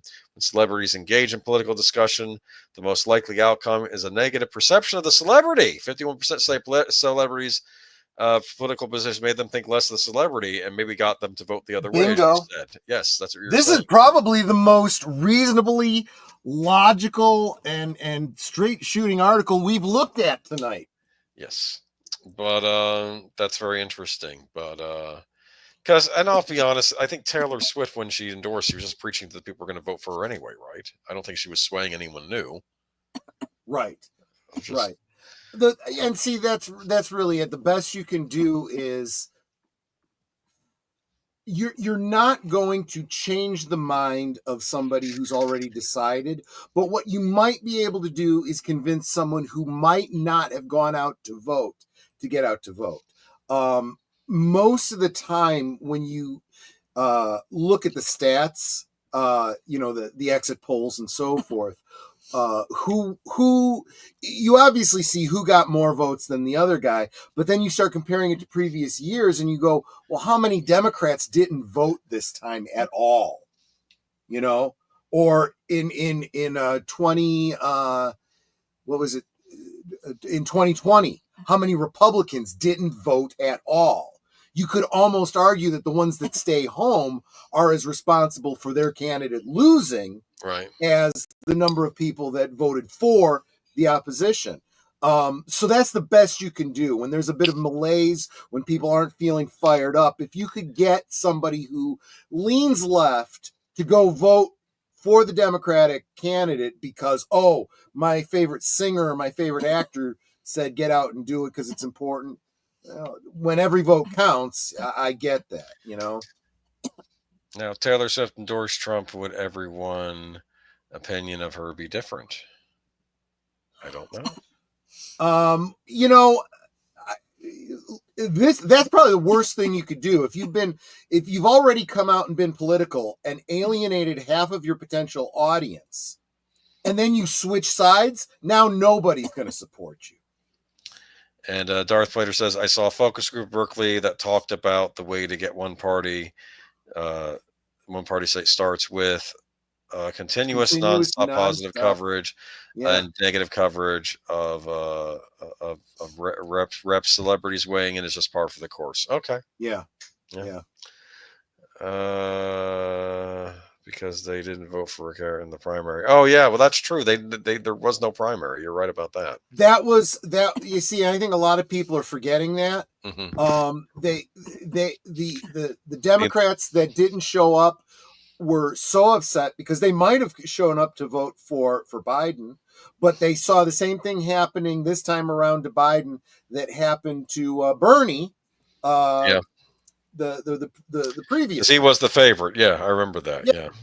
It's like, and then you're going to turn around and say democracy is on the ballot. Oh, really? Is this what democracy looks like? When you take our candidate away and you give us somebody else that you decide? That's not how democracy works. Anyway, moving on. But there's your Taylor Swift picture on the stream. There we go. There you go. Wonderful. TikTok in the news. Have you ever used TikTok? I have not. I don't have a TikTok. Neither do I. Account. So if you mean use like put something out on TikTok myself, no, I haven't. But I have watched occasional TikTok videos, mostly when they're like clipped and brought into X or something like or that. YouTube or a place like that, right? Okay. Yeah, so yeah. They'll repost. A lot of people that do TikTok will re-upload them on YouTube as YouTube Shorts. Yes. TikTok has lost. Yes, that's Netter. That's coughing. Wish her well. She's got a bit of I'm sorry, Netter, throat, so to speak. We wish you the best. Thank you. Have some tea with lemon. And ginger and honey. And ginger and honey. I don't know. All right, so here we go. TikTok is one step closer to banned in the U.S. They've been trying to get it banned for a while. Well, as you get into the article, you'll see this is the obvious next step in the what we knew was coming, right? But and this is where I break with a lot of my otherwise fairly conservative commentators that think, well, because this is a spy mechanism by China, we should outlaw it. And I'm still of the libertarian. Yeah, as soon as you use that excuse to outlaw TikTok as being evil, nasty, foreign countries influencing the country, then you're opening yourself up to getting rid of X, getting rid of whatever other social media platform you decide, and that's censorship. We don't want censorship, even if you don't like the platform, but here we are. Real quick, I want to say thanks for stopping in, Jonathan Conroy, who is here. Chicken soup is also good. Yeah, we just finished off all the turkey soup that we made from our leftover Thanksgiving. I'll have to make something else. You know what I like, but not everybody. A little piece of something in my throat. That's why I was coughing. Oh, you were joking? Okay. But tuna salad. Some people hate tuna salad; they won't touch it. But if I'm gonna have a cold, Netter makes a great tuna salad. Yeah, have some of that. That'll make you feel better. There's something in it that makes you feel better with the cold. Feed a cold. That's what they say, right? Oh yeah, absolutely. Maybe some pudding or ice cream or something like that too. That goes down well. And OJ, lots of OJ, vitamin C. TikTok has lost. What is it? Feed a cold. Start a fever. Get a fever drunk or something like that. Yeah. Oh, I haven't heard get a fever drunk. That's interesting. I know when I have a fever, I don't feel like doing anything. I'm just in pain. Hot toddies are good for colds. Absolutely. The Clue Channel is absolutely right. My grandmother's swore by hot toddies. Whenever she'd get sick, she'd be like, yep, I need a hot toddy. Yeah. Mm-hmm. All right. So TikTok has lost its bid to strike down a law that could result in the platform being banned in the United States. A U.S. appeals court upheld the law in a ruling Friday, denying TikTok's argument that the law was unconstitutional. The judges found that the law does not contravene the First Amendment of the Constitution of the United States, nor does it violate the Fifth Amendment guarantee of equal protection under the laws. The ruling means that the platform is one step closer to facing a U.S. ban unless it can convince Chinese parent company ByteDance to sell and find a buyer starting on January 19, 2025. After the deadline, U.S. app stores and internet services could face hefty fines for hosting TikTok if it is not sold. Under the legislation, Biden may issue a one-time extension of the deadline. In a statement, TikTok indicated it would appeal the decision. The Supreme Court has an established historical record of protecting Americans' right to free speech, and we expect they will do so on this important constitutional issue, said the company's spokesperson, Michael Hughes. Unfortunately, the TikTok ban was conceived and pushed through based upon inaccurate, flawed, and hypothetical information resulting in an outright censorship of the American people. The TikTok ban, unless stopped, will silence the voices of over 170 million Americans here in the U.S. and around the world on January 19, 2025. The ByteDance has previously indicated it will not sell TikTok. President Joe Biden signed a bill in April that requires the platform to be sold to a new non-Chinese owner or be banned in the United States following years of concern on Capitol Hill that ByteDance poses a national security risk. In particular, lawmakers have worried that ByteDance could share user data with the Chinese government for surveillance, or that the Chinese government would force the companies to TikTok's algorithm to spread propaganda. TikTok sued to block the law in May, arguing that it infringed on the free speech of more than 170 million American users and unfairly singled out the platform. The court consolidated that lawsuit with claims from a group of individual TikTok creators. In a hearing in September, attorneys for the U.S. government argued that the TikTok's algorithm is controlled by its Chinese parent company and could be used to influence American users. In their ruling, the three-judge panel at the U.S. Court of Appeals for the District of Columbia Circuit acknowledged that TikTok's American users create and view all sorts of free expression and engage with one another and around in the world. However, they wrote, in part precisely because the platform's expansive reach, Congress and multiple presidents determined that divesting it from the People's Republic of China's control is essential to protecting our national security. Yep. And this it's very important what this article says. So they basically have to sell something that's Chinese owned to an American, or they don't get allowed. Again, the argument being made here is it's not about the rights of the Chinese owners of TikTok. It's about the American consumers' rights to consume it. Right. This is what people forget. Same thing that was being argued when the previous owners of X, back when it was Twitter, said, you know what, we're going to ban Donald Trump. You are literally infringing on the rights of American consumers being able to access the message of their potential candidate. You know, that is a kind of censorship that you know, you could actually have a class action lawsuit over that. And it's the same kind of thing. It calls to question, where does the federal government derive the right to say you are not allowed to consume this? We're seeing this with the incoming administration talking about you're going to tell us that it's okay to have all these hormones and drugs put into our cows to keep the methane emissions down in their farts, when every country in the world is saying that this makes the milk poisonous to humans, but it's perfectly okay as long as it's okay for the environment, right? But now you're going to shut down the Amish farmer who wants to sell raw milk.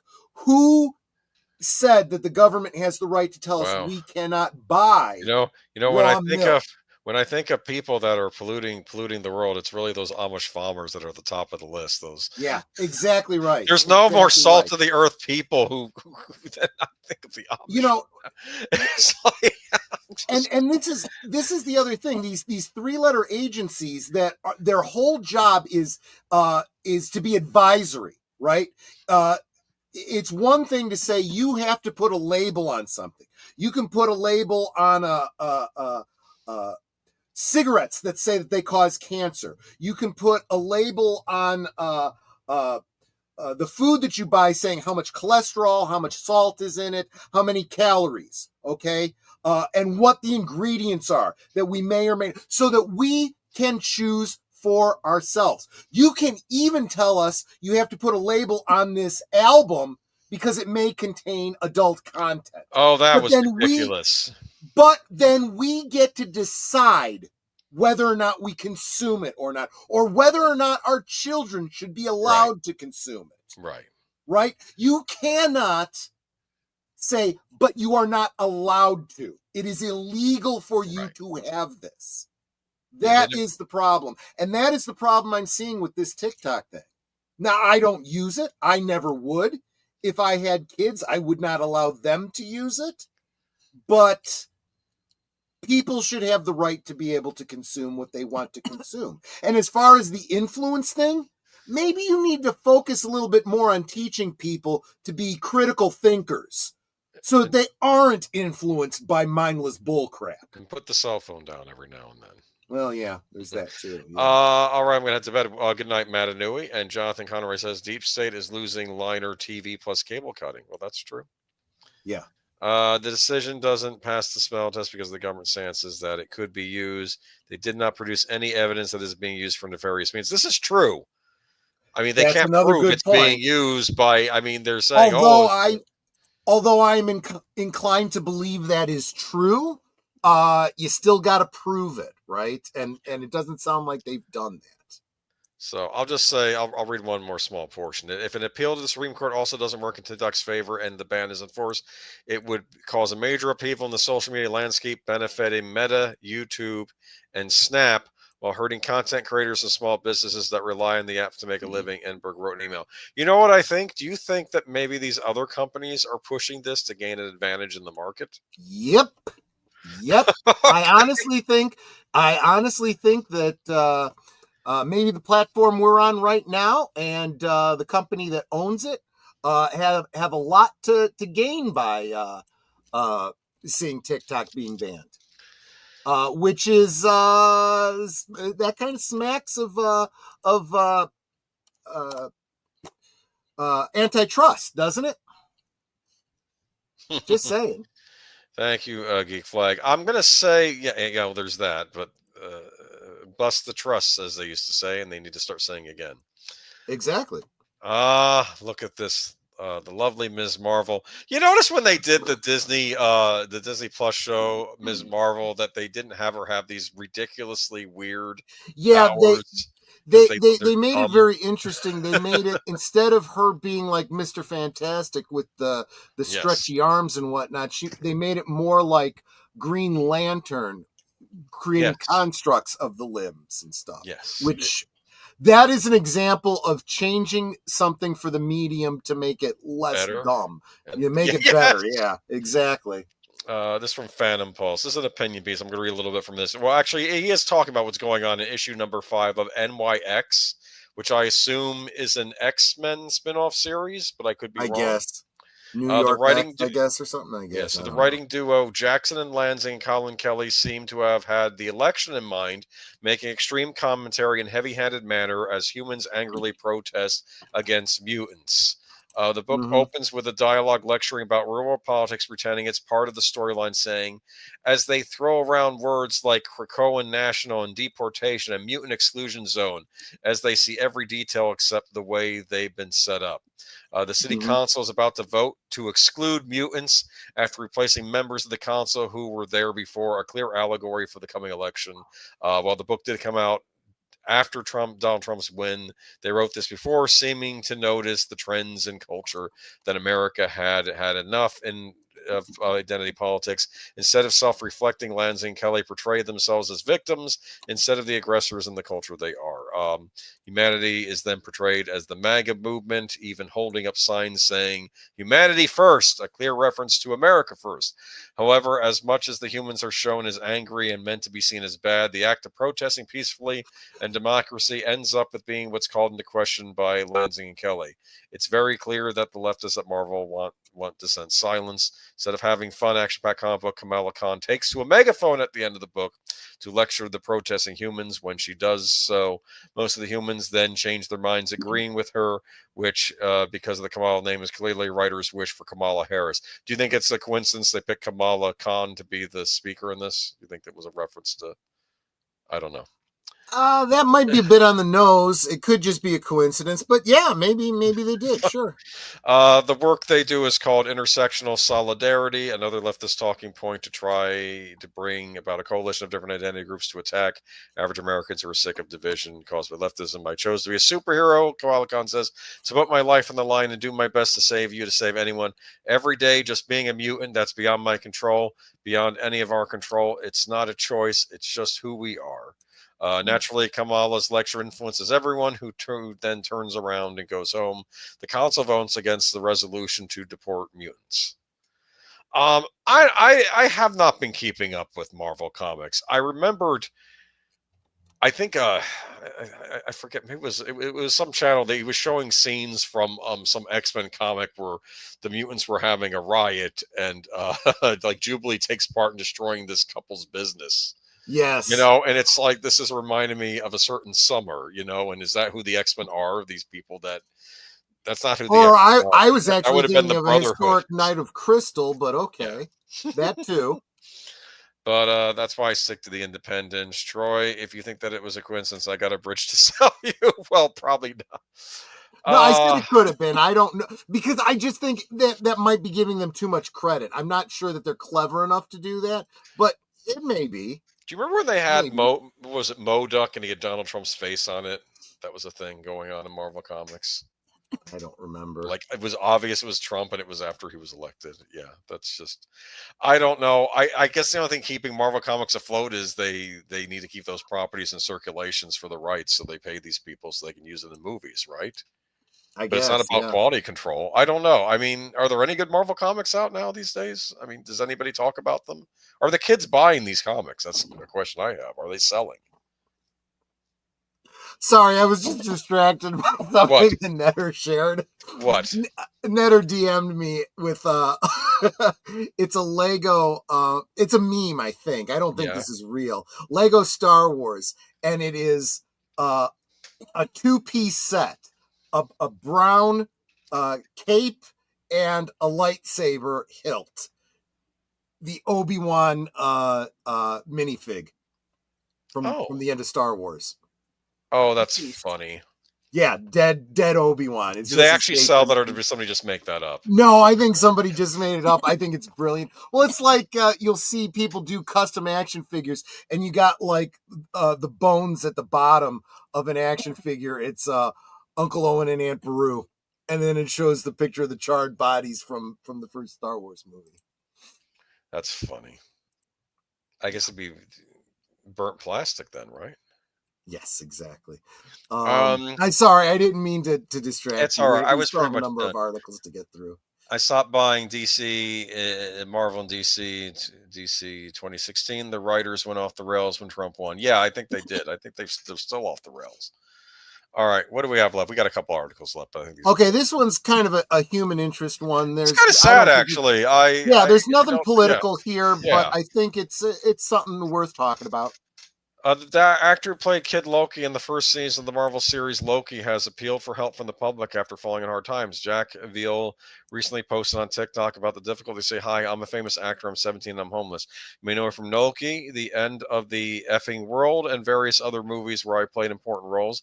I haven't mentioned about what's been going on in my life, but I think it's time to reveal the truth. Veal said, without delving too much in details, I was abused at home. It was physical violence, emotional abuse, and etc. According to the young actor, he had nowhere else to go and I need help.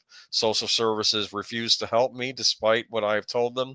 I am desperate. I've been sleeping on the streets, he said. I'm currently sleeping in a trailer that is smashed in windows. It's unsafe and is 2 hours away from my work, which means I struggle to get to work every day. It's difficult. Life is hard. So he's working, but he still can't afford a place to live.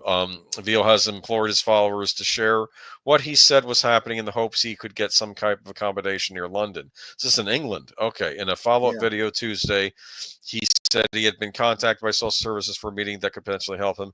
I don't know what you guys have done, but it's gotten out there and it's really, really helped me. They're taking action now. Veal said they're actually doing something. God bless you all. Thank you so much. He promised to post follow-up after the meeting. I hope he's all right. Yeah, and this goes back to something that I have said many times about, and because I've pointed out you think actors are rich, wealthy people, and that's not always the case. Yeah, and I've known a lot of them who, and I mean big name stars that were, on the covers of magazines and were in, they were all the talk and whatnot, and then you don't hear about them and you go, hey, whatever happened to them? Well, they are still acting, but they're barely making enough to get by, and they're not living glamorous lives anymore. They're living, middle class or even lower lives just trying to get by, sometimes starting, GoFundMe's just to get their rent paid or pay for medical bills. Don't even get me started about medical bills for actors. We've actually talked about it a little bit on this channel. The fact that when you are an actor, you're considered to be a contractor. They don't have good health insurance like most people that are either in a union or in hourly jobs that receive some sort of insurance through your company. That's not what happens when you are a contractor. I know I'm a contractor. I don't have health insurance. The only reason I have health insurance is because Netter is not a contractor. She works in-house. So, and that's fine. It works out great for us. But, single mom, for example, who was, the fresh face on all the magazines back in the day, maybe had a Playboy spread, maybe did a lot of very glamorous films. Oh. Now she's a single mom barely getting by. Oh. These kinds of things happen. Yeah, they do. And sometimes it doesn't take a long time for it. Maybe sometimes right when they're becoming. How many times have we talked about people that were, suddenly became famous, but while they were filming whatever it was that made them famous, they were, homeless and living out of a car and whatnot. Happens more than you think, Yeah, it does. It's too bad.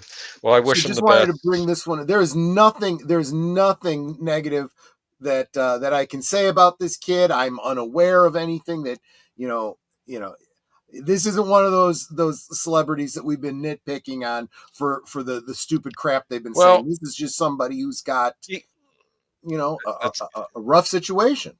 Geek Flag, I do want to bring up a point, though, that this is a child actor, too.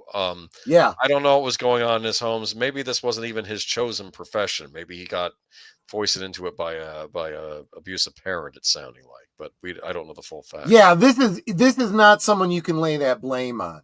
This is a child actor. This is probably one of his first roles. He hasn't had a chance yet to that's dark. I hope that's not the case, that they're running out the clock to help him. If he turns 18, wow. No, that might be a very insightful comment, though. You might be right there. I'll say this, though, by reaching out, maybe now that it's high profile, they now not be able to do that now and get away with it. It would be bad press for the government. Well, it certainly is. Yeah. They have enough bad press as it is over there. So, yeah. Well, oh, go ahead. Oh yeah, this is no. That's fine. Okay, Let's move on. Because we do have a lot here. How many more do we have? Where is it? Oh yeah, this was I consider this to be a follow up to one from, was it last week or the week before? We had originally brought this to you, and I had predicted this would happen, and just gonna say I was right. Mark Malikoff brought this to our attention, right? Yes. Yes. This was I just like that wholesome picture of their Mattel suit over Wicked dolls that include link to a something website, an adult entertainment website, not for children, maybe not for some adults either. Okay, Mattel is being sued for basically a website that might have been from a company that might have been featured in Body Double. Okay, yes. Yeah, right. Okay. The website that they were meant to send you to was wickedmovie.com.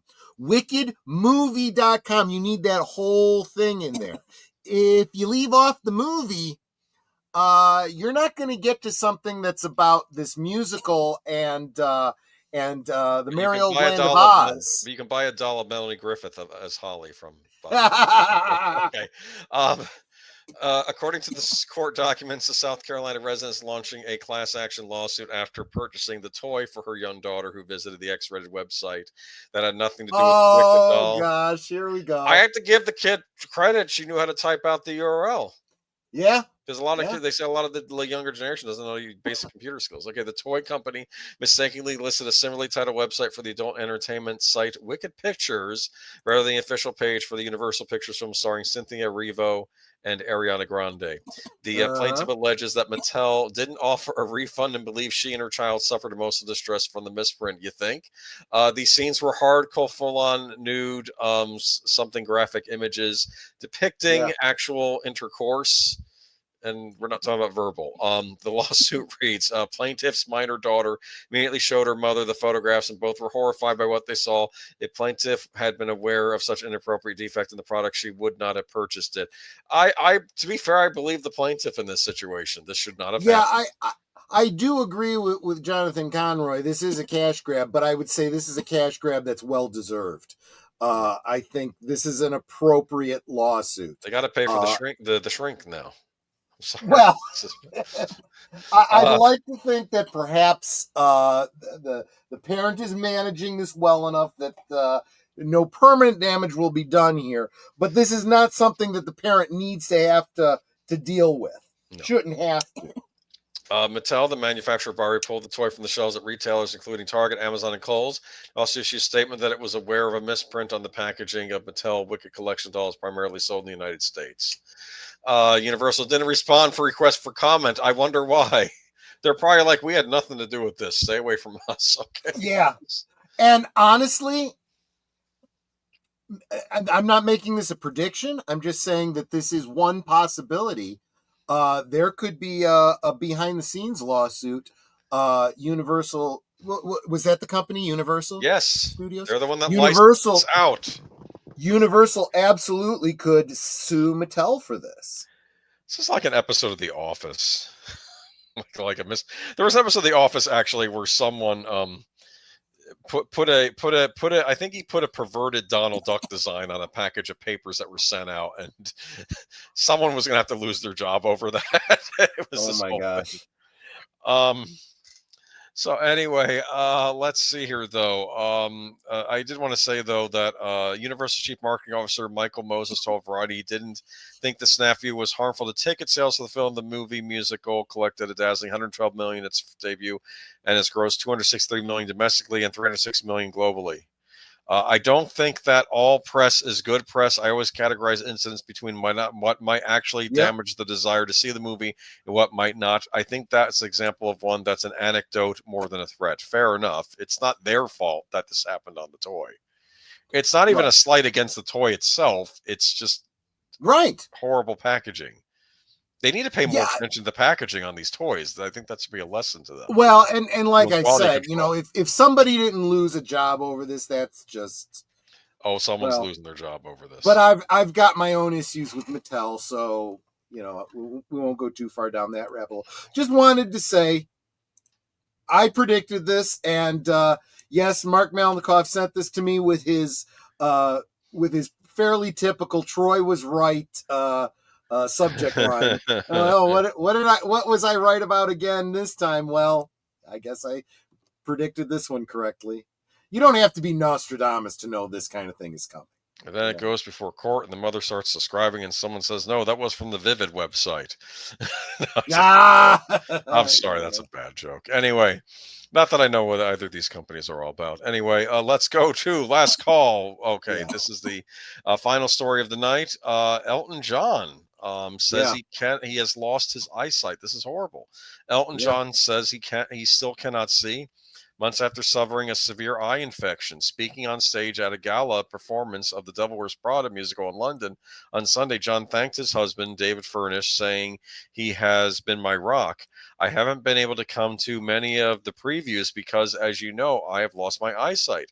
So it's hard for me to see it. But I'd love to hear it, and boy, it sounded good tonight," said John, who wrote the score for the show. In an interview with Good Morning America last week, John said the issue has been affecting his ability to work. "I unfortunately lost my eyesight in my right eye in July because I had an infection in the south of France, and it's been 4 months now since I haven't been able to see, and my left eye is not the greatest," he said. So there's hope and encouragement, and that will be okay, but I'm kind of stuck at the moment because I can do something like this, the interview, but going into the studio recording, I don't know because I can't see a lyric for a start.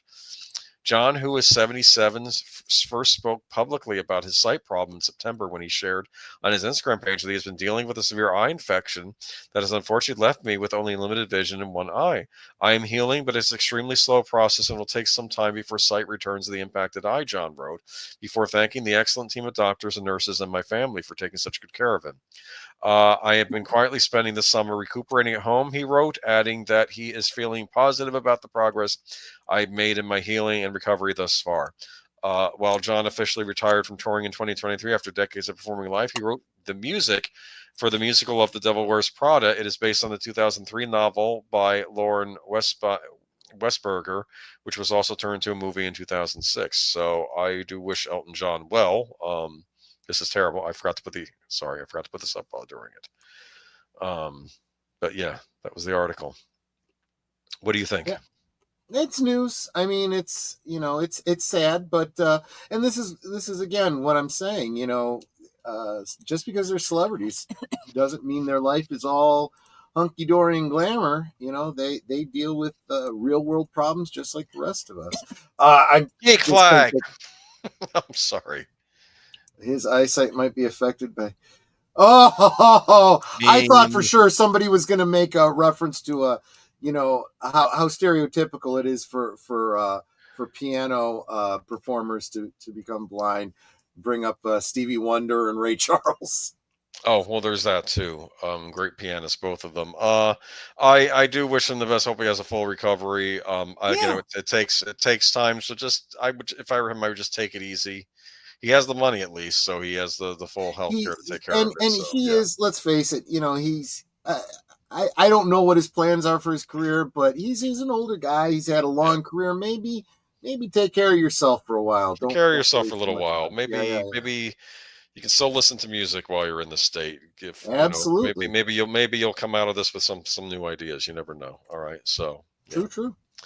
But that is it for Geeky Geezers. We had a lot of stories tonight. We did get through them all in record time, I think, right? Yeah, we did pretty good. But this was a busy week. We have some weeks where there's nothing, and then other weeks where there's a lot of stuff. But see what I told you? I told you, didn't I? Because you were like, "Oh, I'm going to have to get rid of like half of these articles." I'm like, or we could just go through them quickly. We don't have to spend all night on. We did all right. But I'm telling you, next week, I guess we'll see what's going on with the Indiana Jones and the Great Circle sales. I think a lot of that has to do with the fact, though, that I think Disney hurt that brand. I agree. I think agree. 100%. Kids don't care about Indiana Jones anymore. I think Indiana Jones was a big thing to Gen X and maybe the older generation. Maybe the boomers liked them too. And I think everybody else under, you had the Kingdom of the Crystal Skull, which I'll say it didn't hurt the character of Indiana Jones. It just was kind of a dumb story. That's how I saw it. You know? Yes. It's like you have a bad James Bond movie, at least like a couple from the Roger Moore era, but it's still James Bond. He's still James Bond. I tend to agree with Michael over at Retro Blasting that my biggest problem isn't even so much whether any individual Indiana Jones film was good or bad. They never should have, starting with Last Crusade. I know. They shouldn't have taken it away from the ongoing pulp story and made it, you know, a temporal. Well, they pretty much locked themselves into what's his name, Harrison Ford as Indiana Jones and nobody else. You know, that's the real problem. Oh, thank you, Nate. This is my penance for being a bad. Oh, you don't have to. You know, if anything, your channel membership gives you a great deal of grace. But thank you anyway for the encouragement and the support. That's always super appreciated. And look, you know, off-color jokes, perfectly acceptable. We are not the puritanical loonies that you know are so snowflakish that we can't take some off-color humor. And you are allowed to disagree with us too. There's nothing wrong with disagreeing with us as long as you're not a jerk about it. And honestly, there is nobody in this chat that I would say is a jerk. Ever. You guys are all dear friends. Did you know that Elton John sang at Rush Limbaugh's wedding? He was the entertainment that was hired. I did not know that. Yes, this was his last marriage that he had. Yes, he was there. Elton John was there. I'm sure he got criticism for it, but he said it's a gig. I think he said that's what he said. Yeah. I had also heard that. Well, that's interesting because Limbaugh lost his hearing and he's losing his eyesight. You know, his wife was a big fan at the time. That's why she wanted Elton John. Yeah. And I had heard that Elton John, the reason that because Elton John, we know him as a performer, but he really was a composer. He wrote a lot of music. Oh, yeah, he did. Yeah. And I heard that years ago, and this may or may not be true. I may be misremembering it, but I thought I remembered hearing in an interview, he said that the reason he got into performing was because he didn't like the way some of his music was being performed by others. Right, because he had a specific way in his head, And I don't see anything wrong with that. No. I mean, and there's a lot of performers that started out as what's his name? Another piano guy, Barry Manilow was another one. Someone that we heralded when he passed away, Glenn Campbell, was also a big songwriter who there were just some songs he's like, I'm going to release this one myself, you know. Do you remember when they did the Elton John movie recently? And I think it was Rocket Man, right? And the actor that was playing Elton John in that movie wasn't gay, and the media was going after, how can a non-gay man play a gay man? Right. And Elton John was lambasting him, said he's doing a great role, doing great by me in my history. Leave him alone. That's what he said. Right. So, I remember that. All right. It's no different than when people were getting all trying to push the idea that the character of Sulu was gay, and George Takei came out and was like, no, I'm gay. The character was straight. Okay? I played a straight person. That's called acting. No, he got angry about that in was it Star Trek Beyond when they portrayed Sulu as gay. Right. I was never portraying Sulu as gay, so he had a problem with that. But anyway, I hope y'all have a great week. What do we have coming up this week? Tomorrow night we have on your channel. So I'm calling it it takes place at Christmas double feature. We are going to be watching Run All Night and Reindeer Games with very special co-host, this guy right here, Aged Boomer. Yes, I've seen Run All Night. I don't know if I've seen Reindeer Games. I might have back in the day. I have seen neither, so it'll be a first time for me on both counts. So this will be fun. You get to see Liam Neeson kill people. So in the first movie. So that's kind of what he does, right? He has a certain set of skills. Anyway. And then on Tuesday, no Sparkwood and 21 this week. We're taking a break. Yeah, we'll be back with it. Yeah. But we will be doing 7. Blake 7, regular time, 9:30 Central, 10:30 Eastern. Last episode of the season. The episode is called Orak. Yeah, Orak. Introducing potentially a seventh member of the crew, depending on how you count how many people are in the crew. It was a good episode. It was absolutely one of my favorites, and we will watch that on Tuesday. Thursday is a very special Netters Network, 9 Central, 10 Eastern on Netters channel. We will be celebrating both Netter's birthday and Netters Network's monetization. And instead of Netter getting the gifts, she's giving away the gifts. So there's going to be a number of giveaways. Make sure you're there. You've got to be present to win. And she's going to be randomly selecting to send you guys some you also have to be willing to give me your address, or otherwise how are you going to get it? Yeah, we can't send you a gift unless you're willing to give us the address. I mean, if you live in Illinois, I'm willing to meet you somewhere. But exactly. But seriously though, it'll be a lot of fun. Hope to see you there. Come out to encourage Netter on her double celebration. Excellent. And that brings us around to Friday. Actually, I think there's something going on Friday before last call. I think that Big Al is doing a kind of out of order kind of. He does every Friday afternoon films with friends, offset with when Netter does a Saturday show. But this week is his, and he's still doing something on Friday because it's Friday the 13th. So over on Big Al Presents, he will be watching, and I think is Deleted Scenes with him. I think so. I don't remember. I think it's Deleted Scenes is with him for Friday the 13th Part 3. Not really in 3D, but it was originally released in 3D. I remember that. First time Jason wears the hockey mask, in fact. Yes, Deleted just confirmed that he's co-hosting on that one. So Friday the 13th, always a great time to watch, Friday the 13th.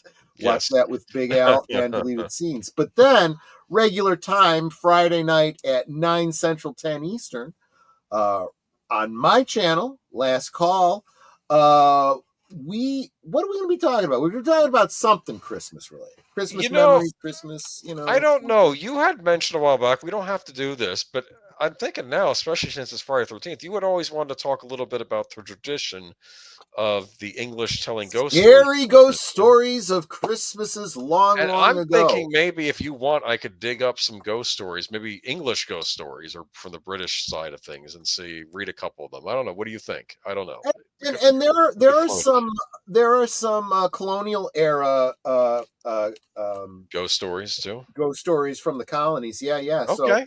So yeah, go for it, man. Yeah, you're the library guy. If you want, I can dig up. Maybe I'll find like 6 of them or something. How's that? That would be awesome, and I'll work on talking a little bit about the tradition and where it comes from and stuff. Yes. Yeah. I've been wanting to do this for a while, and you're right. This does seem like the perfect day because Friday 13th. You're right. Right after Friday the 13th. It is Friday the 13th. Why not? Why not? Why not? Yeah. That's great synergy with Big Al and Deleted Scenes. Yeah, good. Yeah, that's a good call. So that's what it'll be for Friday. Sounds like but that does bring us then to Saturday. As I did say, it's a Big Al Presents Films with Friends Saturday, and the film will be Journey to Bethlehem from 2023. This one flew under my radar. Apparently, it's a Christmas nativity, story. Okay. But it's a musical apparently. What? So yeah, that's what he said. Like Jesus Christ Superstar? Well, not like Jesus Christ Superstar. Like I don't Godspell? think. I don't know. I honestly shouldn't even try to answer that because I don't know. I haven't seen it. But Joseph Joseph the Technicolor Dreamcoat. That's earlier. Okay. Well, there's that one too. Yeah, exactly. But we will get a chance to find out this Saturday at 9 Central, 10 Eastern. All right. Cool.